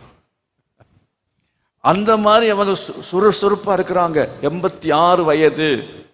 ஆண்டவர் உங்களுக்கு நீடித்த ஆயுசு நாட்களை அவர் தரட்டும், தருவார். ஆமேன், அல்லேலூயா. ஆனால் நம்ம என்ன செய்யணும் அப்படின்னு சொன்னால், நம்ம நீடித்த நாட்கள் நம்ம வாழணும். ஆனால் அதே வேளையில் எப்போ எந்த நேரத்தில் ஆண்டவர் கூட்டாலும் போகிறதுக்கு ரெடியாக இருக்கணும். சத்தமாண்டவர் மையப்படுத்துவோமா? எப்போ பாஸ்டர் சர்ச்சை கூப்பிட்டாலும் வர்றதுக்கு ரெடியாக இருக்கணும். அது ரெடியா, அதுதான் பரதேசியாக வாழ்கிற வாழ்க்கை. இல்லைங்க எனக்கு அப்படி இப்படி நான் இப்பெல்லாம் வர முடியாது அப்படின்னு சொல்லக்கூடாது. என்னைக்கு மீட்டிங் வச்சாலும் உடனே ஓடி வர்றவங்களா இருக்க வேண்டும். பிரைஸ் தி லார்ட், ஹல்லேலூயா. ஆண்டவர் உங்களை எப்போது அழைத்தாலும் போகிறதுக்கு ரெடியாக இருக்கணும். எப்போது ஆண்டவர் உங்களை ஊழியத்துக்கு அழைச்சாலும் எல்லாத்தையும் விட்டுட்டு வா என்று சொன்ன உடனே அவன் என்ன செய்தான், எல்லாவற்றையும் விட்டு விட்டு அவன் வந்தான். எங்கிறது போல கர்த்தர் உங்களை திடீரென்று சொல்லி ஊழியத்துக்கு அழைக்க மாட்டான்னு சொல்ல முடியாது. இப்போவே உங்கள் எல்லாரையும் ஊழியத்துக்கு அழைக்கிறார். ஆமீன், சோத்திரம். நாளைக்கு எல்லாத்தையும் விட்டுட்டேன்னு செய்யுங்க, போய் வட இந்தியாவில் ஊழியத்துக்கு போகிறதுக்கு ஜோமன் ஆயத்தமாகுங்க அப்படின்னு நான் இன்றைக்கி சொல்கிறேன். இப்படி சொல்லும்போது நீங்கள் எத்தனை பேர் எங்கள் மனசில் சரி நான் அப்படி கர்த்தர் அழைத்தார்னா நான் போகிறதுக்கு ரெடி தான் அப்படிங்கிற எத்தனை பேர்? நான் 10 பைசா தரமாட்டேன். ஒருத்தர் பாஸ்டர் சொல்கிறாரு, ஆகவே போனால் நமக்கு என்னென்னா மாதம் ஒரு 50,000 அனுப்பி தந்து, இங்கே என்ன 5,000 தான் கிடைக்கிது. ஆகவே நம்ம போனால் 50,000 பாஸ்டர் சப்போர்ட் பண்ணுவார், அவன் போயிடலாம் அப்படின்னு இல்லை. போகிற இடம் என்னதென்று அறியாமல் புறப்பட்டு போனால் எங்கே குடியிருப்போம் தெரியாது, நமக்கு என்ன வசதி தெரியாது, என்ன வாய்ப்பு தெரியாது, எதுவுமே அவனுக்கு தெரியாது. ஆனாலும் போன அவனை கர்த்தர் நடத்தினார். அல்லேலூயா. அவனை கர்த்தர் ஆசீர்வதித்தார். தேவன் அவனை ஆசீர்வதித்தார். அவனை ஆண்டவர் அற்புதமாய் நடத்தினார். அவன் பரதேசியை போல ஜீவித்தான். அப்படி பரதேசியை போல ஜீவி காரணம் என்ன தெரியுமா? அந்த அடுத்த வசனத்தில் நீங்கள் வாசித்து பாருங்க. 11ஆம் அதிகாரத்தில் அடுத்த வசனம் என்ன சொல்கிறது? அவன் ஏனெனில் தேவன் தாமே கட்டி உண்டாக்கின அஸ்திவாரங்கள் உள்ள நகரத்துக்கு அவன் காத்திருந்தான். எத்தனை பேர் கவனிச்சிங்க வசனத்தை? தேவன் தாமே கட்டி உண்டாக்கின நகரத்துக்கு என்ன செய்தான்? என்ன நகரம் அது? அஸ்திவாரங்கள் உள்ள நகரம். இந்த உலகத்தில் அஸ்திவாரம் இல்லை. இந்த உலகத்துக்கு எவ்வளவு நல்ல பெரிய வீட்டை கட்டினாலும் ஆழமா அஸ்திவாரம் போட்டாலும் அது நிலையானது அல்லவே அல்ல. ஒரு நிலையான நகரம் நமக்கு உண்டு. அது பரலோகம், அது பரம எருசலேம். அந்த பரம எருசலேம் குறித்த தரிசனம் அவனுக்கு இருந்தது. அந்த அஸ்திவாரம் உள்ள நகரம் என்று சொல்லப்பட்டிருக்கிறதே, அந்த அஸ்திபாரமுள்ள நகரம் வெளிப்படுத்தின விசேஷத்திலே நீங்கள் வாசிக்க முடியும். வெளிப்படுத்தின விசேஷம் 21ஆம் அதிகாரத்தில் படிக்கிறீங்க. வீட்டில் குறித்து வைத்துக்கொண்டு வீட்டில் படிங்க. அப்படி நீளம் எவ்வளவு? 1500 மைல், அகலம் 1500 மைல், உயரம் 1500 மைல். நான் சொன்ன எத்தனை பேருக்கு புரிந்தது? எத்தனை பேர் கவனிக்கிறீங்க? அகலம், நீளம், சதுரம். அப்போ நம்முடைய சேலம் எவ்வளவு நீளங்க? சேலம் நகரம், மாநகரம், இது பெரிய மாநகரம். எவ்வளவு நீளம் இருக்கும்? எத்தனை மைல் இருக்கும்? இங்கிருந்து நீங்க இந்த பக்கத்துல இருந்து மாமாங்கத்துல இருந்து எடுத்துக்கோங்க, அந்த பக்கத்துல கடைசி வர போனா எத்தனை? ஒரு 5 மைல் இருக்குமா? 5 மைல் இருக்குமா? 5-6 மைல். அப்படி குறுக்க நெடுக்கலாம் 5 மைல் 6 மைல் வச்சுக்கிங்க. 5 மைல் 6 மைல். சென்னை எடுத்துக்கிட்டிங்கன்னா இன்னும் கொஞ்சம் கூட அதிகம்னு வச்சுக்கிங்க. 10-20 மைல் நீளம் அகலம். எந்த பெரிய சிட்டியாக இருந்தாலும் ஒரு 50 மைல் நீளம் அகலத்துக்கு மேலே எந்த சிட்டியும் இல்லவே இல்லை அப்படின்னு நான் நினைக்கிறேன். ஆனால் தேவன் கட்டின அஸ்திபாரம் உள்ள நகரம் அது எவ்வளவு நீள அகலம் தெரியுமா? 1500 மைல்.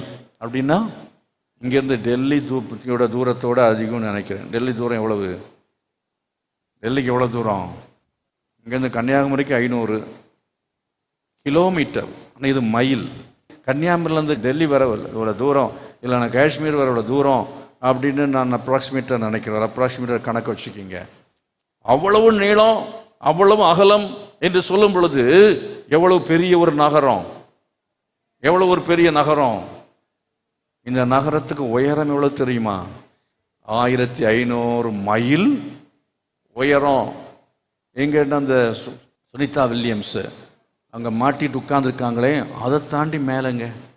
ஆமாம், அதுக்கு மேலே உயரத்தில் ஆண்டவர் என்ன செய்கிறார்னா ஒரு நகரத்தை நமக்காக அவர் ஏற்படுத்தி கொண்டே இருக்கிறார். கரங்களா சேர்த்து கர்த்தரை மகிமைப்படுத்துவோமா?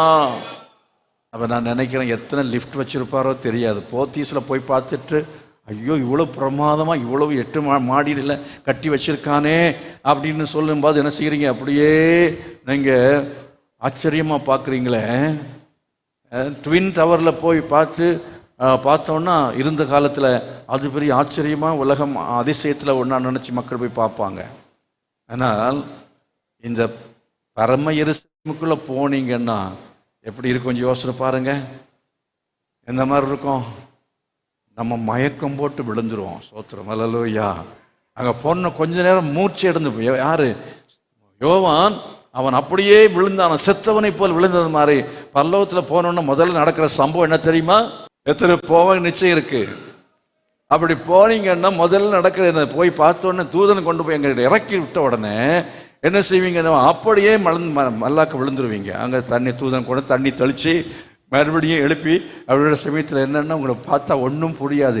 தெற்கு பக்கம் எது, வடக்கு பக்கம் எது, என்ன போகணும், எது செய்யணும். பெரிய ஏர்போர்ட்டுக்குள்ளே போய் கொண்டு விட்டாச்சுன்னா தடுமாற்றம் வரும். பெரிய ஏர்போர்ட்டில் போய் நின்ன உடனே அங்கே போகிறது எப்படி, இங்கே போகிறது எப்படி, ஒன்றுமே தெரியாது அப்படின்னு இருக்கும்.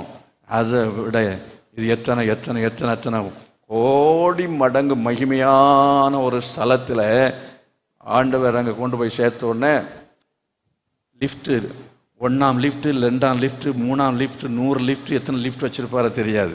1500 மைல் உயரங்க. 1500 மைல் உயரத்தில் போகிறதுக்கு ஆண்டவர் இந்த லிஃப்ட்டும் கிடையாது, இந்த எஸ்கலேட்டரும் கிடையாது. கர்த்தர் அங்கே வேற சிஸ்டத்தை வச்சிருக்கார். கர்த்தர் மகிமைப்படுத்துவோமா? இதெல்லாம் நம்ப முடியுமா? சென்னையிலேருந்து பெங்களூரில் வர்றதுக்கு 1 மணி நேரத்தில் வர முடியுமா? அடுத்தது செய்ய போகிறாங்க ட்ரெயின். 1 மணி நேரத்தில் ட்ரெயினில் வர்ற மாதிரி. ஏன்னா சும்மா ரோட்டில் போனால் அது வேகத்தை தடை செய்யுமா. ஆனால் காற்று மேலே பறக்கிற சமயத்தில் என்னன்னு சொல்லும்போது தரையில் பாருங்கள் தடை குறைவு, ஆகவே வேகமாக விமானம் பறக்கிறது. ஆகவே அதே போல் அதாவது உள்ளால் வேக்யூம் வச்சு வேக்யூமுக்குள்ளே ட்ரெயினை ஓட்ட போகிறாங்களாம். அதாவது வெற்றிடத்தை உண்டு பண்ணி வெற்றிடத்துக்குள்ளாலும் ஓட்ட போகிறாங்களாம். அப்படிங்கும்போது பரலோகத்தில் கத்து என்னென்ன சிஸ்டம் வச்சிருக்காரோ தெரியாது. என்னென்ன ட்ரெயின் எல்லாம் வச்சிருக்காரோ தெரியாது, என்னென்ன பிளைன் எல்லாம் வச்சிருக்காரோ தெரியாது. நான் இவ்வளவு சொல்கிற சமயத்திலையும் முகத்தை தொங்க போட்டுட்டு சோகமா உட்கார்ந்துருக்கிறீங்களே. இவ்வளவு மகிமையான காரியங்களை சொல்லும் பொழுது எவ்வளவு ஆர்ப்பரிப்பு இருக்கு, எவ்வளவு சந்தோஷமா இருக்கணும் அப்படி என்ன முறைச்சி பார்த்துக்கிட்டே இருக்கிறாங்க. ஐயா, இங்க நாளைக்கு எங்களுக்கு சாப்பாட்டுக்கு வழியை சொல்லும் ஐயா. எங்களுக்கு நாங்கள் கடன்ல வந்திருக்கிறோம், நாளை ஒரு 10,000 ரூபாய் வேணும், அதுக்கு வழியை சொல்லுங்க. அதாவது ஆல் யாங்கிச்சோ அப்படின்னு ஒரு பெரிய பிரசங்கர் பாஸ்டர் இருந்தார், உலகத்தில் பிரசித்தி பெற்றவர். அவருடைய ஆரம்ப நாட்களில் அவருக்கும் பட்டினி தான், ஒன்றும் கிடையாது, நல்ல வீடு இல்லை. அப்படி இருக்கும் பொழுது அவர் என்ன செய்தார்னா, ஒரு வீட்டில் போய் அவர் சுவிசேஷம் சொல்ல போனார். அப்படி போய் சுவிசேஷம் சொல்ல போனால் அவங்க வீட்டில் புருஷன் குடிகாரன், பிள்ளைங்கெல்லாம் திருட்டு பிள்ளைங்க, ஏதாவது திருடிட்டு வந்தால் தான் குப்பை பறக்கிறவங்க. அந்த வீட்டில் போனால் சாப்பாட்டுக்கு வழி இல்லை. இவர் போய் பரலோகம் எப்படி இருக்கு தெரியுமா அப்படின்னு பேசினார். நரகம் எப்படி பயங்கரமான தெரியுமா அப்படின்னு. போய்யா, நரகமாவது மோட்சமாவது, நாங்களும் இங்கேயும் நரகத்தில் தான் இருக்கிறோம். இப்போ இருக்கிற நரகம்தான், இதை விட இன்னும் மோசமான நரகமாக இருக்க போகுது, இதுலேருந்து ஏதாவது விடிவு காலம் வருமா சொல்லுங்க அப்படின்னு சொல்லி கேட்டாங்க. அந்த அம்மா கோவம் வந்துச்சு, அந்த அம்மாவுக்கு குறைச்சி விட்டாங்க. மறுபடியும் வந்தார், திருப்பி வந்து சொன்னார், சரிதாம்மா நீ வா, சர்ச்சுக்கு வா, நீ வந்தன்னா ஆண்டவனை கடன் பிரச்சனையெல்லாம் நீக்குவார், ஆண்டவனை ஆசீர்வதிப்பார், நல்ல வீட்டை தருவார், எல்லாம் நல்லா நடக்கும் அப்படின்னு சொன்னாரா.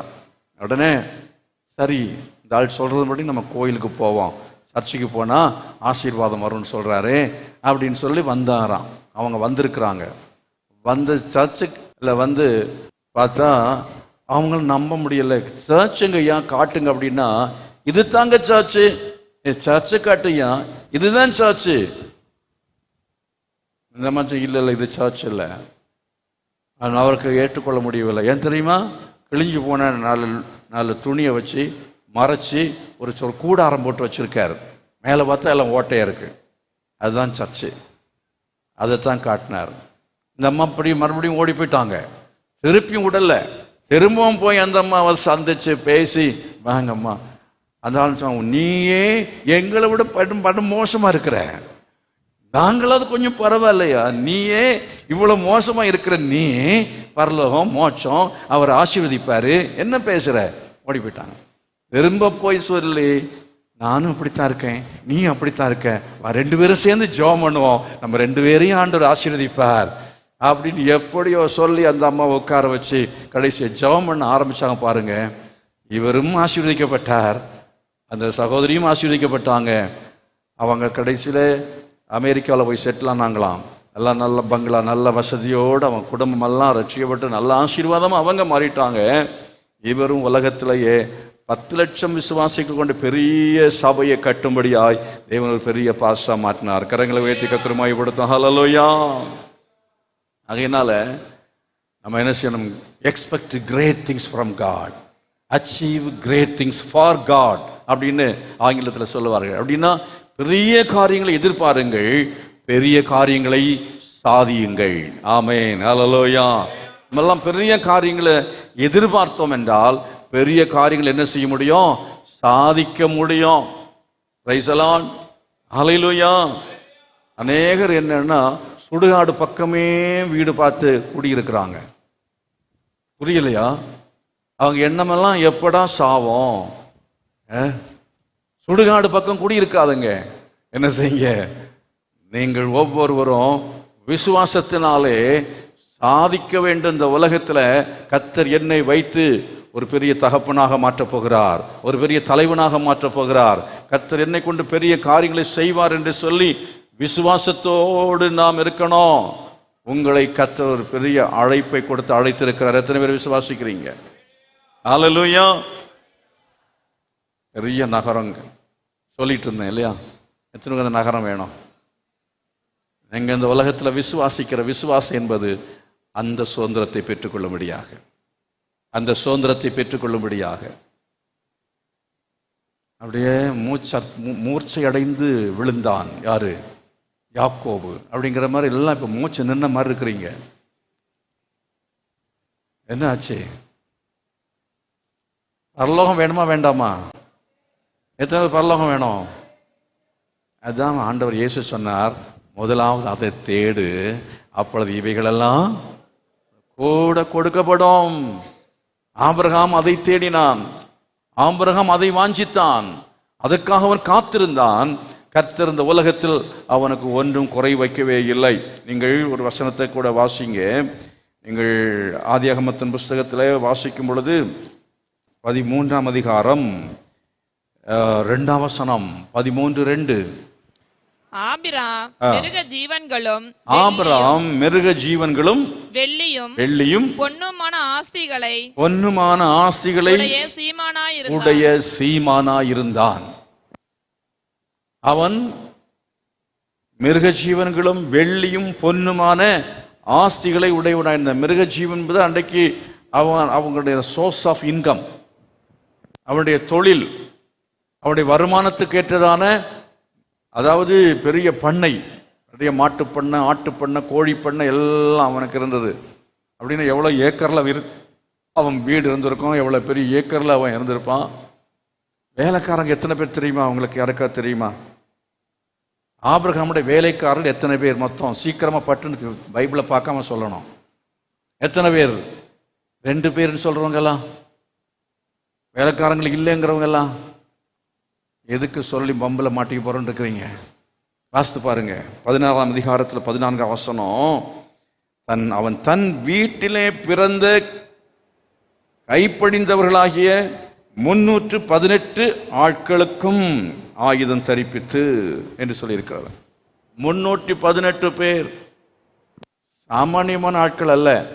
ஆயுதம், கன்மென், கன் வச்சு வேலை செய்கிறவன், பெரிய, அதாவது பவுன்சர்கள், யுத்தம் செய்யக்கூடியவங்க. சாதா வாட்ச்மேனுக்கு 8000 10,000.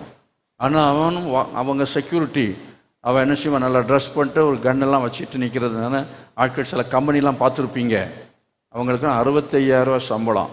அப்படி 65,000 சம்பளம் கொடுத்து இங்கே 318 பேரை வச்சுருந்துருக்கான். கர்த்தருக்கு ஸ்தோத்திரம். கரங்களை வைத்து கர்த்தரை மகிமைப்படுத்துவோமா? இங்கே 5,000 ரூபாய்க்கு ஒரு வேலைக்காரி வைக்கிறதுக்கு படாத பாடுபட்டு இருக்கிறீங்க. ஒரு வேலைக்காரி உங்களுக்கு கிடைக்கும், வேலைக்கே ஆள் கிடைக்க மாட்டேங்குது. ஆனால் 318 பேர் அட்டசாட்டமாக இருந்தாங்களாம். எத்தனை சோதம் கோமராவில் அந்த முன்னால் நடந்த அந்த யுத்தத்தில் அந்த ராஜாக்களை பார்க்குறோம். எத்தனை ராஜ்யங்கள், எத்தனை ராஜாக்கள், அவர்கள் எல்லாரும், அதாவது அமெரிக்கா ஒரு பக்கம், ரஷ்யா ஒரு பக்கம் அப்படிங்கிற மாதிரி அன்றைக்கு 2 கூட்டணி நாடுகள், அந்த 2 கூட்டணி நாடுகளும் யுத்தம் பண்ணி இங்கே லோத்துவையும் குடும்பத்தையும் பிடித்து கொண்டு போய் விட்டார்கள். அந்த ஒரு ரஷ்யா கூட்டணி பேசிங்க, ரஷ்யாவை சார்ந்த நாடுகள் இல்லைன்னா அமெரிக்காவை சார்ந்த நாடுகள் மாதிரி ஒரு பெரிய கூட்டணி நாடுகளை எதிர்த்து யுத்தம் செய்து அந்த 318 பேரும் ஆபிரகாமை சேர்ந்து என்ன செய்தார்கள்? வெற்றி கொண்டார்கள். கரங்களை வைத்து கர்த்தரை மகிமைப்படுத்தால் அல்லேலூயா. கர்த்தர் அப்படியெல்லாம் நம்மையும் ஆசீர்வதிப்பான்னு விசுவாசிக்கிறீங்களா? ஹல்லேலூயா. வெள்ளியும் பொன்னும் உடைய சீமானாய் இருந்தான். இதை தேடி, வெள்ளியை தேடிட்டே இருந்தீங்கன்னா வெள்ளி கிடைக்காது. பொன்னை தேடிக்கொண்டே இருந்தால் கிடைக்கும். ஒரு 1/2 பவுன் கிடைக்கிறதே ரொம்ப பெரிய விஷயந்தான். அதை காதில் போட்டுட்டு ஆட்டிகிட்டு இருக்கலாம், அவ்வளோதான். ஆனால் வீட்டில் ஆண்டவர் பொன்னும் பொருளும் ஏராளமாய் கொடுப்பார். எத்தனை பேர் விசுவாசிக்கிறீங்க? உபாகம் 28ஆம் அதிகாரத்தில் வாசிக்கும் பொழுது, உன் தேவனாய் கர்த்தர் சத்தத்தை நீ கவனமாய் கேட்டு அதன்படி செய்வாய் என்றால், என்ன சொல்லியிருக்கிற? செய்வாய் என்றால் நான் பூமியில் உள்ள சகல ஜாதிகள் உன்னை எப்படி வைப்பேன்? மேன்மையாக வைப்பேன். அடுத்த வசனம் என்ன சொல்லுகிறது? தேவனாய கர்த்தரின் சத்தத்திற்கு செவி அடுத்த வசனம், ஆசீர்வதிக்கப்பட்டிருப்பாய், நீ பட்டணத்திலும் ஆசீர்வதிக்கப்பட்டிருப்பாய், வெளியிலும் ஆசீர்வதிக்கப்பட்டிருப்பாய். கர்ப்பத்தின் கனியும், நிலத்தின் கனியும், மாடுகளின் பெருக்கம், ஆடுகளின் மந்தைகளும் ஆகிய எல்லாம் ஆசீர்வதிக்கப்பட்டிருக்கும். அப்படின்னு அர்த்தம் என்னன்னா, உள்நாட்டிலையும் ஆசீர்வாதமாக இருப்பாய், வெளிநாட்டிலையும் ஆசீர்வாதமாக இருப்பாய். இங்கேயும் 4 பங்களா இருக்கும், அமெரிக்காவில் ஒரு பங்களா இருக்கும், லண்டனில் ஒரு பங்களா இருக்கும். அங்கே இறங்குனா அங்கே போய் தங்கிக்கலாம். அங்கே திருப்பி சோத்துறேன். லண்டனில், ரோமில் போனீங்கன்னா அங்கே போய் 4 நாள் தங்குறதுக்கு லாட்ஜெல்லாம் தேட வேண்டிய அவசியமே இல்லை. இவன் அதானிக்கு அம்பானிக்கு இருக்கிற காரியங்கள் எல்லாத்தையும் ஆண்டவர் உங்களுக்கும் கொடுப்பேன்னு சொல்கிறாரு. எத்தனை பேர் விசுவாசிக்கிறீங்க? அப்படியெல்லாம் இருந்தால் நம்ம சர்ச்சில் ஒரு கட்டடம் கட்டுறதுக்கு நம்ம உட்காந்து இப்படியெல்லாம் என்ன செய்யணும்? கொடுங்கன்னு அடுத்த மாதந்தோறும் ஒரு 5,000 ரூபா 10,000 ரூபா வருது. எதுக்கு? பில்டிங் ஃபண்டுக்கு. நீ என்ன செய்யணும்? கர்த்தருக்கு கொடுக்கணும், ஆண்டவருக்கு கொடுக்கணும். நீங்கள் ஒன்றும் இல்லாமல் இருக்கும் பொழுது கர்த்தருக்கு கொடுத்தால் கர்த்தர் உன்னை என்ன செய்வார்? பரலோகத்தில் பொக்கிஷவா கர்த்தர் ஆசீர்வாதமாய் மாற்றுவார். கரங்களை வைத்து கர்த்தர் மையப்படுத்துவார். உலகத்திலும் கர்த்தர் ஆசீர்வாதமாய் மாற்றுவார். என் ஆண்டவரும் நானும் ஒன்று மாதிரி தான்ப்பா. காணிக்கை பையில் ஒரு கண்ணு வச்சுக்கிட்டே இருப்போம், காணிக்கை பற்றி பேசிக்கிட்டே இருப்போம். ஏசு என்ன செய்ய தெரியுமா? அவர் ஜெபாலயத்தில் போன பொழுது அவர் உட்கார வேண்டிய மேடையில் தானே உட்கார்ந்துருக்கணும். அந்த மனுஷன் போய் எல்லாம் காணிக்கை போடும்போது பக்கத்தில் உட்கார்ந்துட்டார். காணிக்கை பெட்டி பக்கத்தில் உட்கார்ந்து அவன் மூஞ்ச பார்க்குறாரு, அவன் கையை பார்க்குறாரு, அவன் மூஞ்ச பார்க்குறாரு, கையை பார்க்குறாரு. அவன் வந்து என்ன செய்கிறான்னா போடுகிறார்கள். 100 போட்டவன் போட்டான், 500 போட்டவன் போட்டான், 1000 போட்டவன் போட்டான். ஆனால் ஒருத்தரையுமே அவர் என்ன செய்யலை, பார்த்து அப்ரிஷியேட் பண்ணலை. ஒரு ஸ்திரீ வந்தாள், ஏழை விதவை தாய். அவள் வந்து 2 காசு போட்டாள். ஆண்டவர் சொன்னார், அவள் எல்லாரை பார்க்கிலும் அதிகமாய் போட்டாள். கரங்களை வைத்து கர்த்தரை மையப்படுத்துமா? ஏன் தெரியுமா? அவள் தன்னிடத்தை இருந்த எல்லா ஜீவனத்துக்கு உண்டாயிருந்த அனைத்தையும் போட்டு விட்டாள் என்று சொல்லி இருக்கிறது. நான் சொன்ன ஒரு பாஸ்டர் 10 லட்சம் விசுவாசிகளை கொண்ட அந்த சபையை கட்டினாரு. அவர் ஆலயத்தை கட்டுகிற சமயத்தில் அவருக்கு லட்சங்கள் கொரியன் டாலர்ஸ் எனக்கு அப்போ தேவை. வந்து நிற்கிறாங்க வேலை செய்த ஆட்கள். என்ஜினியருக்கு பணம் கொடுக்கணும், பணம் இல்லை. அவங்க மனைவி எங்கேயா விழுந்து சாவையா அப்படின்னு மனைவி திட்டுறான். மனைவிட்ட வேற சத்தம் திட்டிக்கிட்டு மனைவி ஒரு அடிவரை அடிச்சு போட்டாராம். சோத்திரம் அல்லேலூயா. அவர் அதை கூட எழுதுறாரு. சில சமயத்தில் அந்த மாதிரி கூட்ட சில காரியங்கள் தவறுகள் பரிசுத்தவான்களுடைய வாழ்க்கையில் நடந்திருக்கிறது. அதனால் ஆண்டவர் அவரை கைவிடலை. அதாவது மோசே பாருங்க, பேசினார், அடிச்சுட்டான் பார்த்தீங்களா? அது மாதிரி சில சமயத்தில் நாங்களும் கொஞ்சம் பேசிடுவோம், சில டைம் அடிச்சிருவோம். ஆனால் ஆண்டவர் மோசையை பார்த்து சொன்னார், பூமியில் எல்லாரையும் பார்க்கலாம் அவன் சாந்தமுள்ளவன்னாரு. ஆகவே ஊழியத்தில் அப்படிலாம் சில டைமில் டென்ஷன் எல்லாம் வரும். அவர் பயங்கர டென்ஷன். சில மேலே போய் உட்கார்ந்து ஜெபம் பண்ணார். அப்புறம் அடுத்தது ஆண்டவர் ஒரு திட்டம் கொடுத்தார், பிளான் கொடுத்தார். சபையில் வந்து அறிவித்து என்ன செய்தாங்கன்னா, ஆட்கள்லாம் பொருள் கொண்டு வாங்க, ஏலம் விடுவோன்னாரு. பொருள் கொண்டு வந்தாங்க. அவங்க கொண்டு வந்தவர்களுக்கெல்லாம் 5,000 10,000 எல்லாம் போச்சது ஏலம். ஒன்றும் தேர்ற மாதிரி இல்லை. ஆனால் கடைசியில் ஒரு அம்மா கொண்டு வந்து கொடுத்தாங்க பாருங்க. அநேக பெண்கள் முடியை வெட்டி கொண்டு வந்து கொடுத்தாங்களாம், அதை ஏலம் போட்டாங்களாம். ஒரு ஸ்திரீ என்ன செய்தாள் என்றால், அவள் தன்னிடத்தில் கொண்டு வந்து கொடுத்து என்ன தெரியுமா? இந்த நம்ம பாஷையில் சொன்னால் தட்டு, சாப்பிட்ற தட்டு. அவளுக்கு வேறு ஒன்றும் கிடையாது. அந்த தட்டில் யாராவது சாப்பாடு கொடுத்தா அதை சாப்பிட்றதுக்குள்ள தட்டு, அவ்வளோதான். தட்டு ஸ்பூனுன்னு வச்சிங்க. அவங்களுடைய நாட்டில் பார்த்தா குச்சி இருக்கும், அதை வச்சு சாப்பிடுவாங்க. ஒரு பாத்திரம், ஒரு 2 குச்சி, அதை வச்சு அப்படி சாப்பிடணும். அது குச்சி இல்லைன்னா, பாத்திரம் இல்லைன்னா சாப்பிட முடியாது. அவள்கிட்ட இருந்த சொத்து முழுசும் அவ்வளவுதான். அதை கொண்டு வந்து என்ன செய்தான, என்கிட்ட இதுதான் இருக்குது அப்படின்னு கொண்டு வந்து கொடுத்தாள்.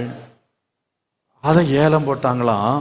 $1,00,000 ஒருத்தர் என்ன செய்தாருன்னா அதை ஏலம் பிடிச்சாராம். கரங்களை வைத்து கர்த்தரை மையப்படுத்தாலோயா. பாருங்க, கர்த்தர் அவர் நம்ம கொடுக்கறத அவர் பார்க்குறாரு. நம்ம எப்படி கொடுக்குறோம் என்கிறதில்ல, எவ்வளோ கொடுக்குறோம் என்கிறதில்ல, எப்படி கொடுக்குறோம் என்கிறதை கர்த்தர் என்ன செய்வார்? அவர் பார்க்கிற தேவனாக அவர் இருக்கிறார். ஆகவே கர்த்தர் உங்களை கோடீஸ்வரர்களாக மாற்றுவார் அப்படின்னு நீங்கள் நம்பினா கர்த்தர் உங்களை கோடீஸ்வர பிரபுக்களாய் மாற்றுவார். அதுக்காக வாரந்தோறும் உங்களை மாற்றுவார், கோடி தருவார் அப்படின்னு நான் பேச மாட்டேன். ஐஸ்வர்யவனாக்குவார் அப்படின்னு பேசிகிட்டே இருக்க மாட்டேன். உங்களை செழிப்பாக்குவார் நான் பேசிக்கொண்டே இருக்க மாட்டேன். ஆனால் இன்றைக்கி ஒரு 4-5 குறிப்பை அது செழிப்பாகணுன்னா என்ன செய்யணுங்கிறத சொல்லி நம்ம இப்போ ஜெபிக்க போகிறோம். அந்த குறிப்புகளை நீங்கள் வேண்டுமென்றால் என்ன செய்யலாம், எழுதி கொள்ளலாம். அதாவது ஆண்டவர் உங்களை செழிப்பாக்க வேண்டும் என்று சொன்னால் நீங்கள் என்ன செய்யணும்? முதல் காரியம் என்னவென்று சொன்னால், யாருக்கு செழிப்பு வரும்? 72வது அதிகாரத்தில் சங்கீதம் 72வது சங்கீதத்தில் 7வது வசனம், 72ஆம் சங்கீதம் 7ஆம் வசனம். அவருடைய நாட்களில் நீதிமான் செழிப்பான். நீதிமான் என்ன செய்வான்? செழிப்பான். முதல்ல யார் செழிப்பாங்க? நீதிமான். ரட்சிக்கப்பட்டு ஞானஸ்தானம் எடுத்து நீங்க நீதியான வாழ்க்கை வாழ்ந்தால் நீங்கள் செழிப்பீர்கள், உங்களுக்கு செழிப்புண்டாகும். நம்பர் 2, இரண்டாவது ஆதியாகமத்தின் புஸ்தகம் 41 வாசிக்கும் பொழுது 1-7 வரை உள்ள வசனங்கள் என்ன வாசிக்கிறீங்க என்றால், அங்கே பஞ்ச காலத்திலையும் அந்த தேசம் அது பஞ்சத்திலே அழிந்து போகாதபடிக்கு அங்கே காப்பாற்றப்பட்டார்கள். ஜனங்கள் குறைவில்லாமல் வாழ்ந்தாங்க, அந்த பஞ்சத்தை கடந்து போனார்கள். அது ஒரு செழுமையான ஒரு பிரச்சனைகள் நம்ம வாழ்க்கையில் வரும், குறைவுகள் நம்முடைய வாழ்க்கையில் வரும். ஆனாலும் அவைகள் மத்தியில் ஞானம் விவேகம் உள்ளவர்களாய் நடந்து கொள்வீர்கள் என்று சொன்னால் நம்முடைய வாழ்க்கையில் சிங்கக்குட்டிகள் பட்டின தாட்சியாக இருக்கும். கர்த்தரை தேடலுக்கு ஒரு நன்மை என்ன செய்யாது? குறைவுபடாது. என்ன செய்யணும்? ஞானமாக இருக்கணும், விவேகமாக இருக்கணும். ஞானம் விவேகம். ஞானம் விவேகம் இருந்தால் நல்லா பிளான் பண்ணலாம். ஃபினான்ஷியல் பிளானிங், பணத்தை எப்படி செலவு பண்ணுறது, கையில் இருக்கிற பணத்தை வச்சு எப்படி நம்ம காரியங்களை செய்கிறது, எப்படி சேமிக்க வேண்டியது காரியங்களை எப்படி சேமிக்கணும் அப்படின்னு சொல்லி, கடன் வாங்காமல் எப்படி சேமிக்கிறது, இப்படியெல்லாம் பல காரியங்களை நீங்கள் திட்டமிட்டு நீங்கள் யோசித்து நீங்கள் விவேகத்தோடு ஞானத்தோடு உங்கள் குடும்பத்தை நடத்தி பாருங்க, உங்கள் காரியங்களை செய்து பாருங்க, உங்கள் வாழ்க்கையில் செழிப்பு உண்டாகிருக்கும். அல்லேலூயா. உங்கள் வாழ்க்கை அது செழித்து ஓங்க ஆரம்பிக்கும். 1 நாளாகமத்தின் புஸ்தகத்தில் 4ஆம் அதிகாரத்தில் 39-40 வசனங்களே வாசிக்கிற சமயத்தில் அவங்க தேடினார்கள் என்று சொல்லியிருக்கிறது. உபவாசித்து தேடணும், ஜெபம் பண்ணி தேடணும். வாசித்து பாருங்க 39-40 வசனங்கள். தங்கள் ஆடுகளுக்கு மேய்ச்சலை தேடும்படிக்கு தேத்தோரின் எல்லையாகிய பள்ளத்தாக்கின் கீழ்ப்புறம் மட்டும் போனார்கள். அப்படின்னா நல்ல செழிப்பான மேய்ச்சலையும் அமெரிக்கையும் சுகமும் உள்ள விசாலமான தேசத்தை கண்டுபிடித்தார்கள். கரங்களை வைத்து கர்த்தரை மகிமைப்படுத்துவோமா? தேடணும், கொஞ்சம் முயற்சி எடுங்க. முயற்சி எடுத்தால் நிச்சயமாக உங்க வாழ்க்கையில நீங்கள் உயர முடியும், இங்க வளர முடியும், நீங்கள் செழிப்படைய முடியும். எத்தனை பேர் நீங்க ஆமீன் சொல்றீங்க? Praise the lord. ஹல்லேலூயா. ஒரு நல்ல வீடு வாடகை கிடைக்கணும்னாலே என்ன செய்யணும்? கொஞ்சம் தேடுங்க. ஊழியத்துக்கு சில ஆட்கள் அனுப்பியாச்சுன்னு சொன்னா, பாஸ்டர் எங்களுக்கு வீடே கிடைக்கிறது இல்லைன்னு சொல்லுவாங்க. நான் இந்த பகுதியில் ஊழியத்துக்கு வந்தபோது, அதாவது நாமக்கல்ல வந்தபோது அங்கேயும் ஆண்டவர் நல்ல வீட்டை கொடுத்தாரு. நாமக்கல் இங்கே சேலத்துக்கு வந்த போதும் ஆண்டவர் நல்ல வீட்டை கொடுத்து இன்றைக்கும் நம்ம அங்கமாக்கானில் அந்த வீட்டை உபயோகப்படுத்திட்டு தான் இருக்கிறோம்.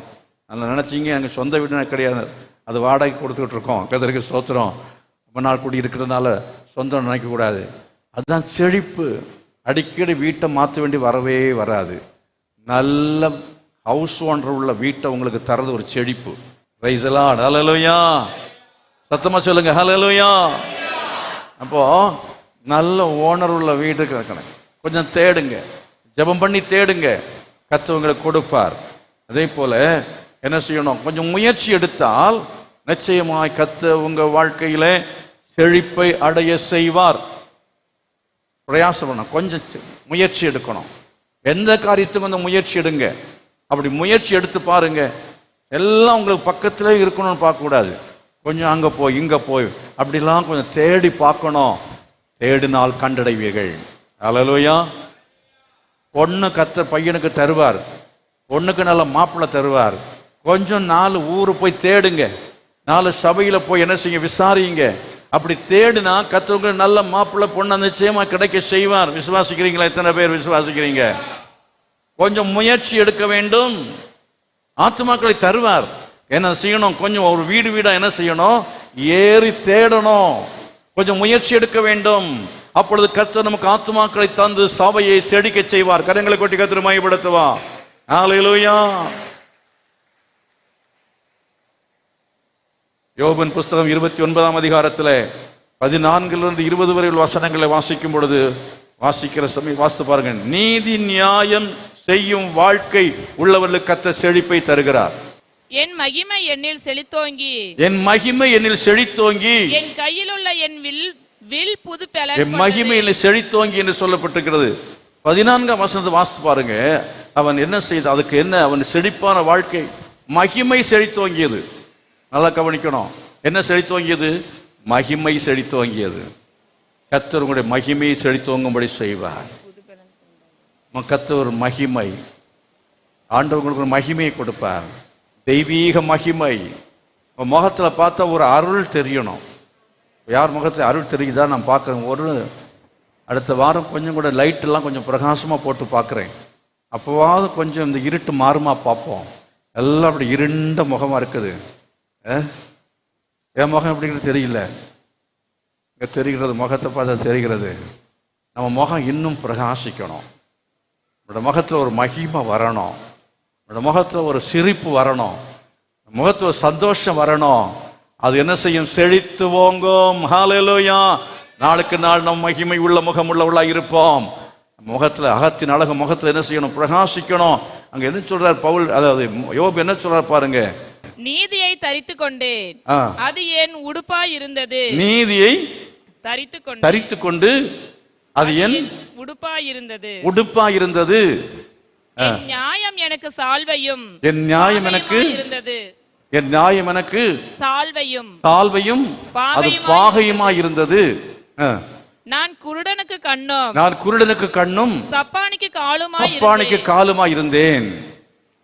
நான் எளியவர்களுக்கு தகப்பனாய் இருந்தேன். இப்ப இதெல்லாம் கீழே வாசிக்கிறீங்க இல்லையா? அந்த மாதிரி நியாயம் செய்யணும். நம்ம எல்லாரும் எழுப்பி நிற்போமா? எல்லாரும் எழுப்பி நிற்போம். இப்போ நம்ம பார்த்ததுல ஒரு 4 காரியத்தை பார்த்தோம். என்ன செய்யணும்? முதல்ல நீதிமான்களின் கூடாரம் செழிக்கும். 2வது விவேகம் ஞானமும் இருந்தால் நமக்கு செழிப்புண்டாகும். 3வது நம்ம தேடுகிற முயற்சி செய்கிறவர்களாக இருக்க வேண்டும். 4வது நீதி நியாயம் நம்ம செய்யணும். அநியாயம் அக்கிரமம் செய்யக்கூடாது. 5வது ஜெபிக்கிறவர்களாக இருக்க வேண்டும். சங்கீதம் 65:9 சொல்லப்பட்டு ஜெபிக்கிறவர்களாக இருக்க வேண்டும். சங்கீதம் 66:12 சொல்லப்பட்டிருக்கிறது, நாம் பாடுகளை மேற்கொள்ளும், தண்ணீரை கடந்து வர வேண்டும். போராட்டங்களை ஜெயிக்கும் பொழுது கர்த்தர் நமக்கு செழிப்பை தருவார். சங்கீதம் 92:13-15 வசனங்களை படிக்கும் பொழுது கர்த்தருடைய ஆலயத்தில் நாட்டப்பட்டவர்கள் செழித்திருப்பார்கள் என்று சொல்லப்பட்டிருக்கிறது. எல்லாம் கருத்தை வைத்து, வலது கருத்தை வைத்து, ஆண்டவரே எங்கள் வாழ்க்கையில் உங்களுடைய சுதந்திரத்தை தரணும். இந்த உலகத்தில் நாங்கள் சுதந்திரம் பெறணும். நாங்கள் பரலோகத்திலே நாங்கள் சுதந்திரத்தை பெற்றுக்கொள்ளும்படியாய் எங்களுக்கு உதவி செய்யும் என்று சொல்லி எல்லாரும் கேட்போமா? ஹல்லேலூயா. உமக்கு ஸ்தோத்திரம். தாமுடைய சுதந்திரத்தை எங்களுக்கு தரப்போகிறதுக்காய் ஸ்தோத்திரம் என்று சொல்லுங்கள். சுதந்திரத்தை அங்கே பெற்றுக்கொள்ள முடியும் உதவி செய்யும் என்று சொல்லி கேளுங்க. தகப்பனே உமக்கு ஸ்தோத்திரம் ஆண்டவரே, உமக்கு ஸ்தோத்திரம் ஆண்டவரே. ஹல்லேலூயா. நல்ல கரங்களை வைத்து ஒரு மகிமைப்படுத்துங்க. ஹல்லேலூயா. Thank you Jesus. உமக்கு ஸ்தோத்திரம். என்ன தேவையோடு வந்திருந்தாலும் சரி, கர்த்தர் தேவைகளை சந்திப்பார். என்ன வியாதி இருந்தாலும் வியாதியை கர்த்தர் சுகமாக்குவார். என்ன பிரச்சனை இருந்தால் எல்லா பிரச்சனைகளும் நீங்கும். ஒருவேளை புதிதாக வந்த நபர்களாக இருப்பீர் என்று சொன்னால் நீங்கள் இந்த வேளையில் ஆண்டவரை இயேசுவை ஏற்றுக்கொள்ளுங்கள். இதுவரை ஞானஸ்நானம் எடுக்காத ஆட்கள் நீங்கள் ஞானஸ்நானத்துக்கு ஒப்பு கொடுங்கள். கர்த்தர் உங்களுக்கு இந்த உலகத்தின் ஆசீர்வாதங்களையும் தருவார், மறுமையின் ஆசீர்வாதங்களை கூட கூட்டி பரலோகத்தை தருவார். இந்த பூமிக்குரிய ஆசீர்வாதங்களையும் அவர் உங்களுக்கு கூட கூட்டி தருவார். விசுவாசத்தோடு தேவ சமூகத்தில் கரத்தை அசைத்து நன்றி சொல்லும். ஹல்லேலூயா. ஆண்டவரே, நீர் எங்களோடு பேசினதுக்காய் ஸ்தோத்திரம் என்று சொல்லுங்க. நீர் எங்களுக்கு கொடுத்த நன்மைகளுக்காய் ஸ்தோத்திரம் என்று சொல்லுங்க. கொடுத்த வீட்டுக்காக ஸ்தோத்திரம், பிள்ளைகளுக்காக ஸ்தோத்திரம், மனைவிக்காய் ஸ்தோத்திரம், கணவனுக்காய் ஸ்தோத்திரம், எல்லா நன்மைகளுக்காய் ஸ்தோத்திரம் என்று சொல்லுங்கள். ஹல்லேலூயா.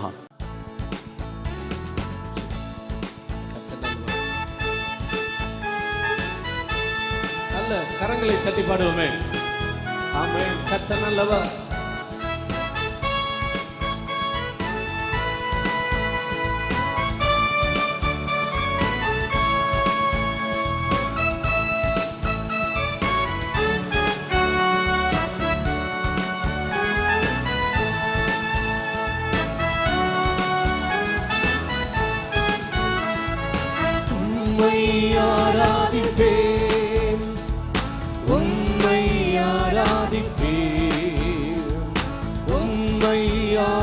ஆராதிப்பேன், உம்மை ஆராதிப்பேன், என் நாட்கள் முடியும் வரை, என் ஜீவன் முடியும் வரை, என் சுவாசம் முடியும் வரை உம்மையே ஆராதிப்பேன், உம்மையே ஆராதிப்பேன், உம்மையே ஆராதிப்பேன், உம்மையே ஆராதிப்பேன்.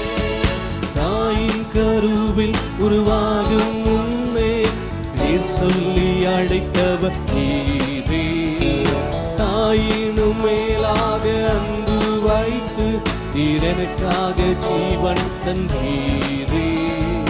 தாயின் கருவில் உருவாகும் முன்னே பேர் சொல்லி அழைத்தவர் நீரே, தாயினும் மேலாக அன்பு வைத்து நீர் எனக்காக ஜீவன் தந்தீரே.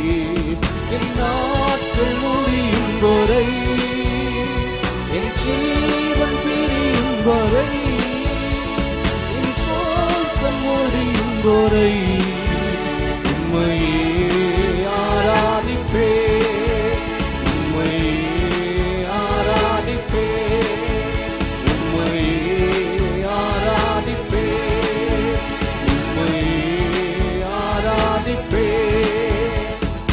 எத்தனை முறை இடறினாலும் அத்தனையும் மன்னித்தீரே, நன்மையும் கிருபையும் தொடர செய்து என்னை மீண்டும் நடக்க வைத்தீரே. எத்தனை முறை இடறினாலும் அத்தனையும் மன்னித்தீரே, நன்மையும் கிருபையும் தொடர செய்து என்னை மீண்டும் நடக்க வைத்தீரே.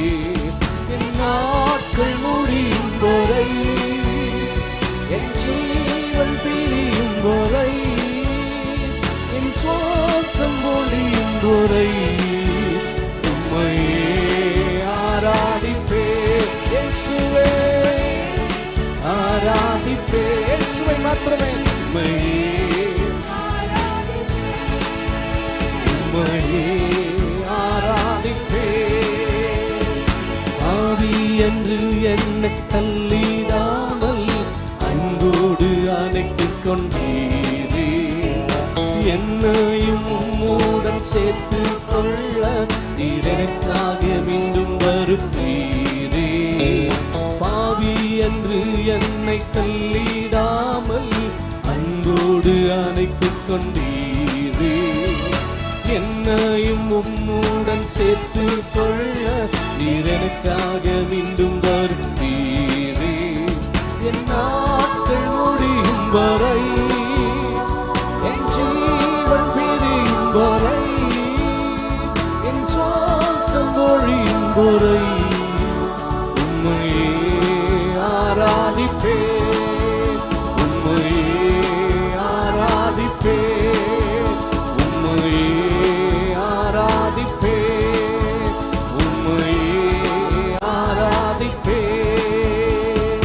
தாயின் கருவில் உருவாகும் முன்னே நீர் சொல்லி அழைத்தவர் நீரே, தாயினும் மேலாக அன்பு வைத்து நீர் எனக்காக ஜீவன் தந்தீரே. தாயின் கருவில் உருவாகும் முன்னே நீர் சொல்லி அழைத்தவர் நீரே, தாயினும் மேலாக அன்பு வைத்து நீர் எனக்காக ஜீவன் தந்தீரே.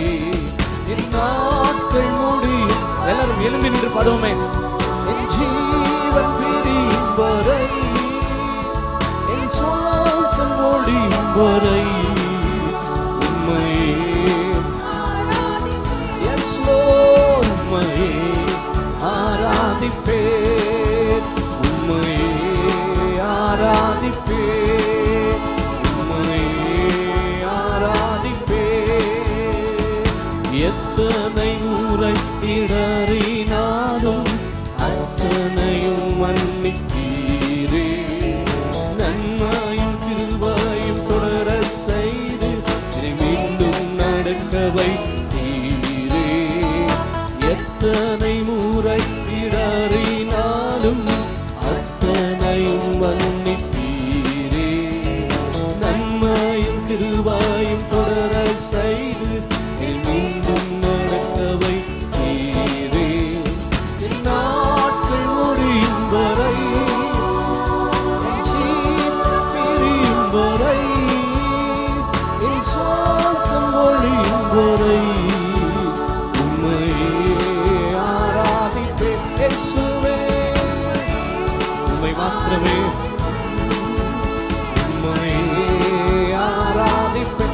சொல்லுவோமா?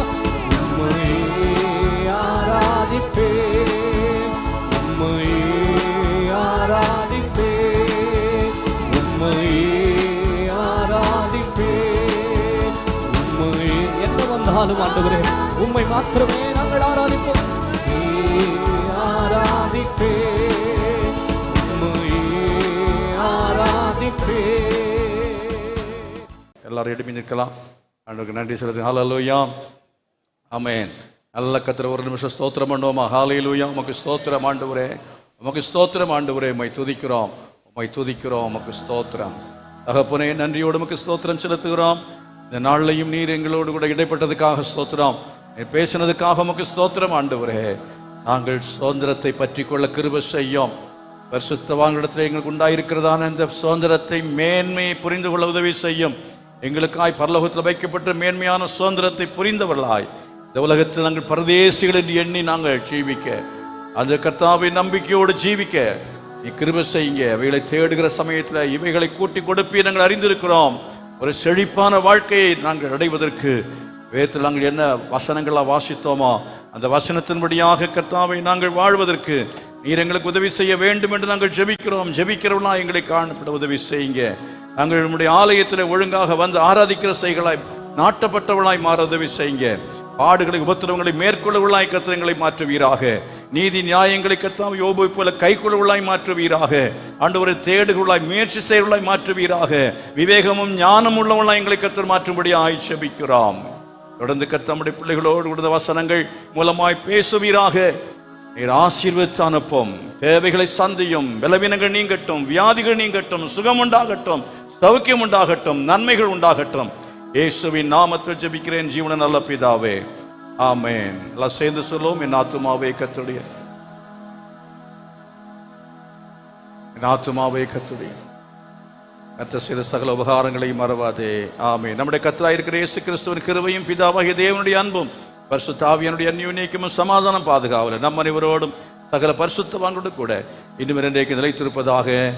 ஆமென். God bless you. கர்த்தர் உங்களை ஆசீர்வதிப்பாரா. கர்த்தர் நம்மோடு பேசினதுக்காக கர்த்தருடைய நாமத்துக்கு மகிமை. எல்லாம் கரங்களை கொட்டி ஆண்டவர் நன்றி செலுத்தும். ஹல்லேலூயா.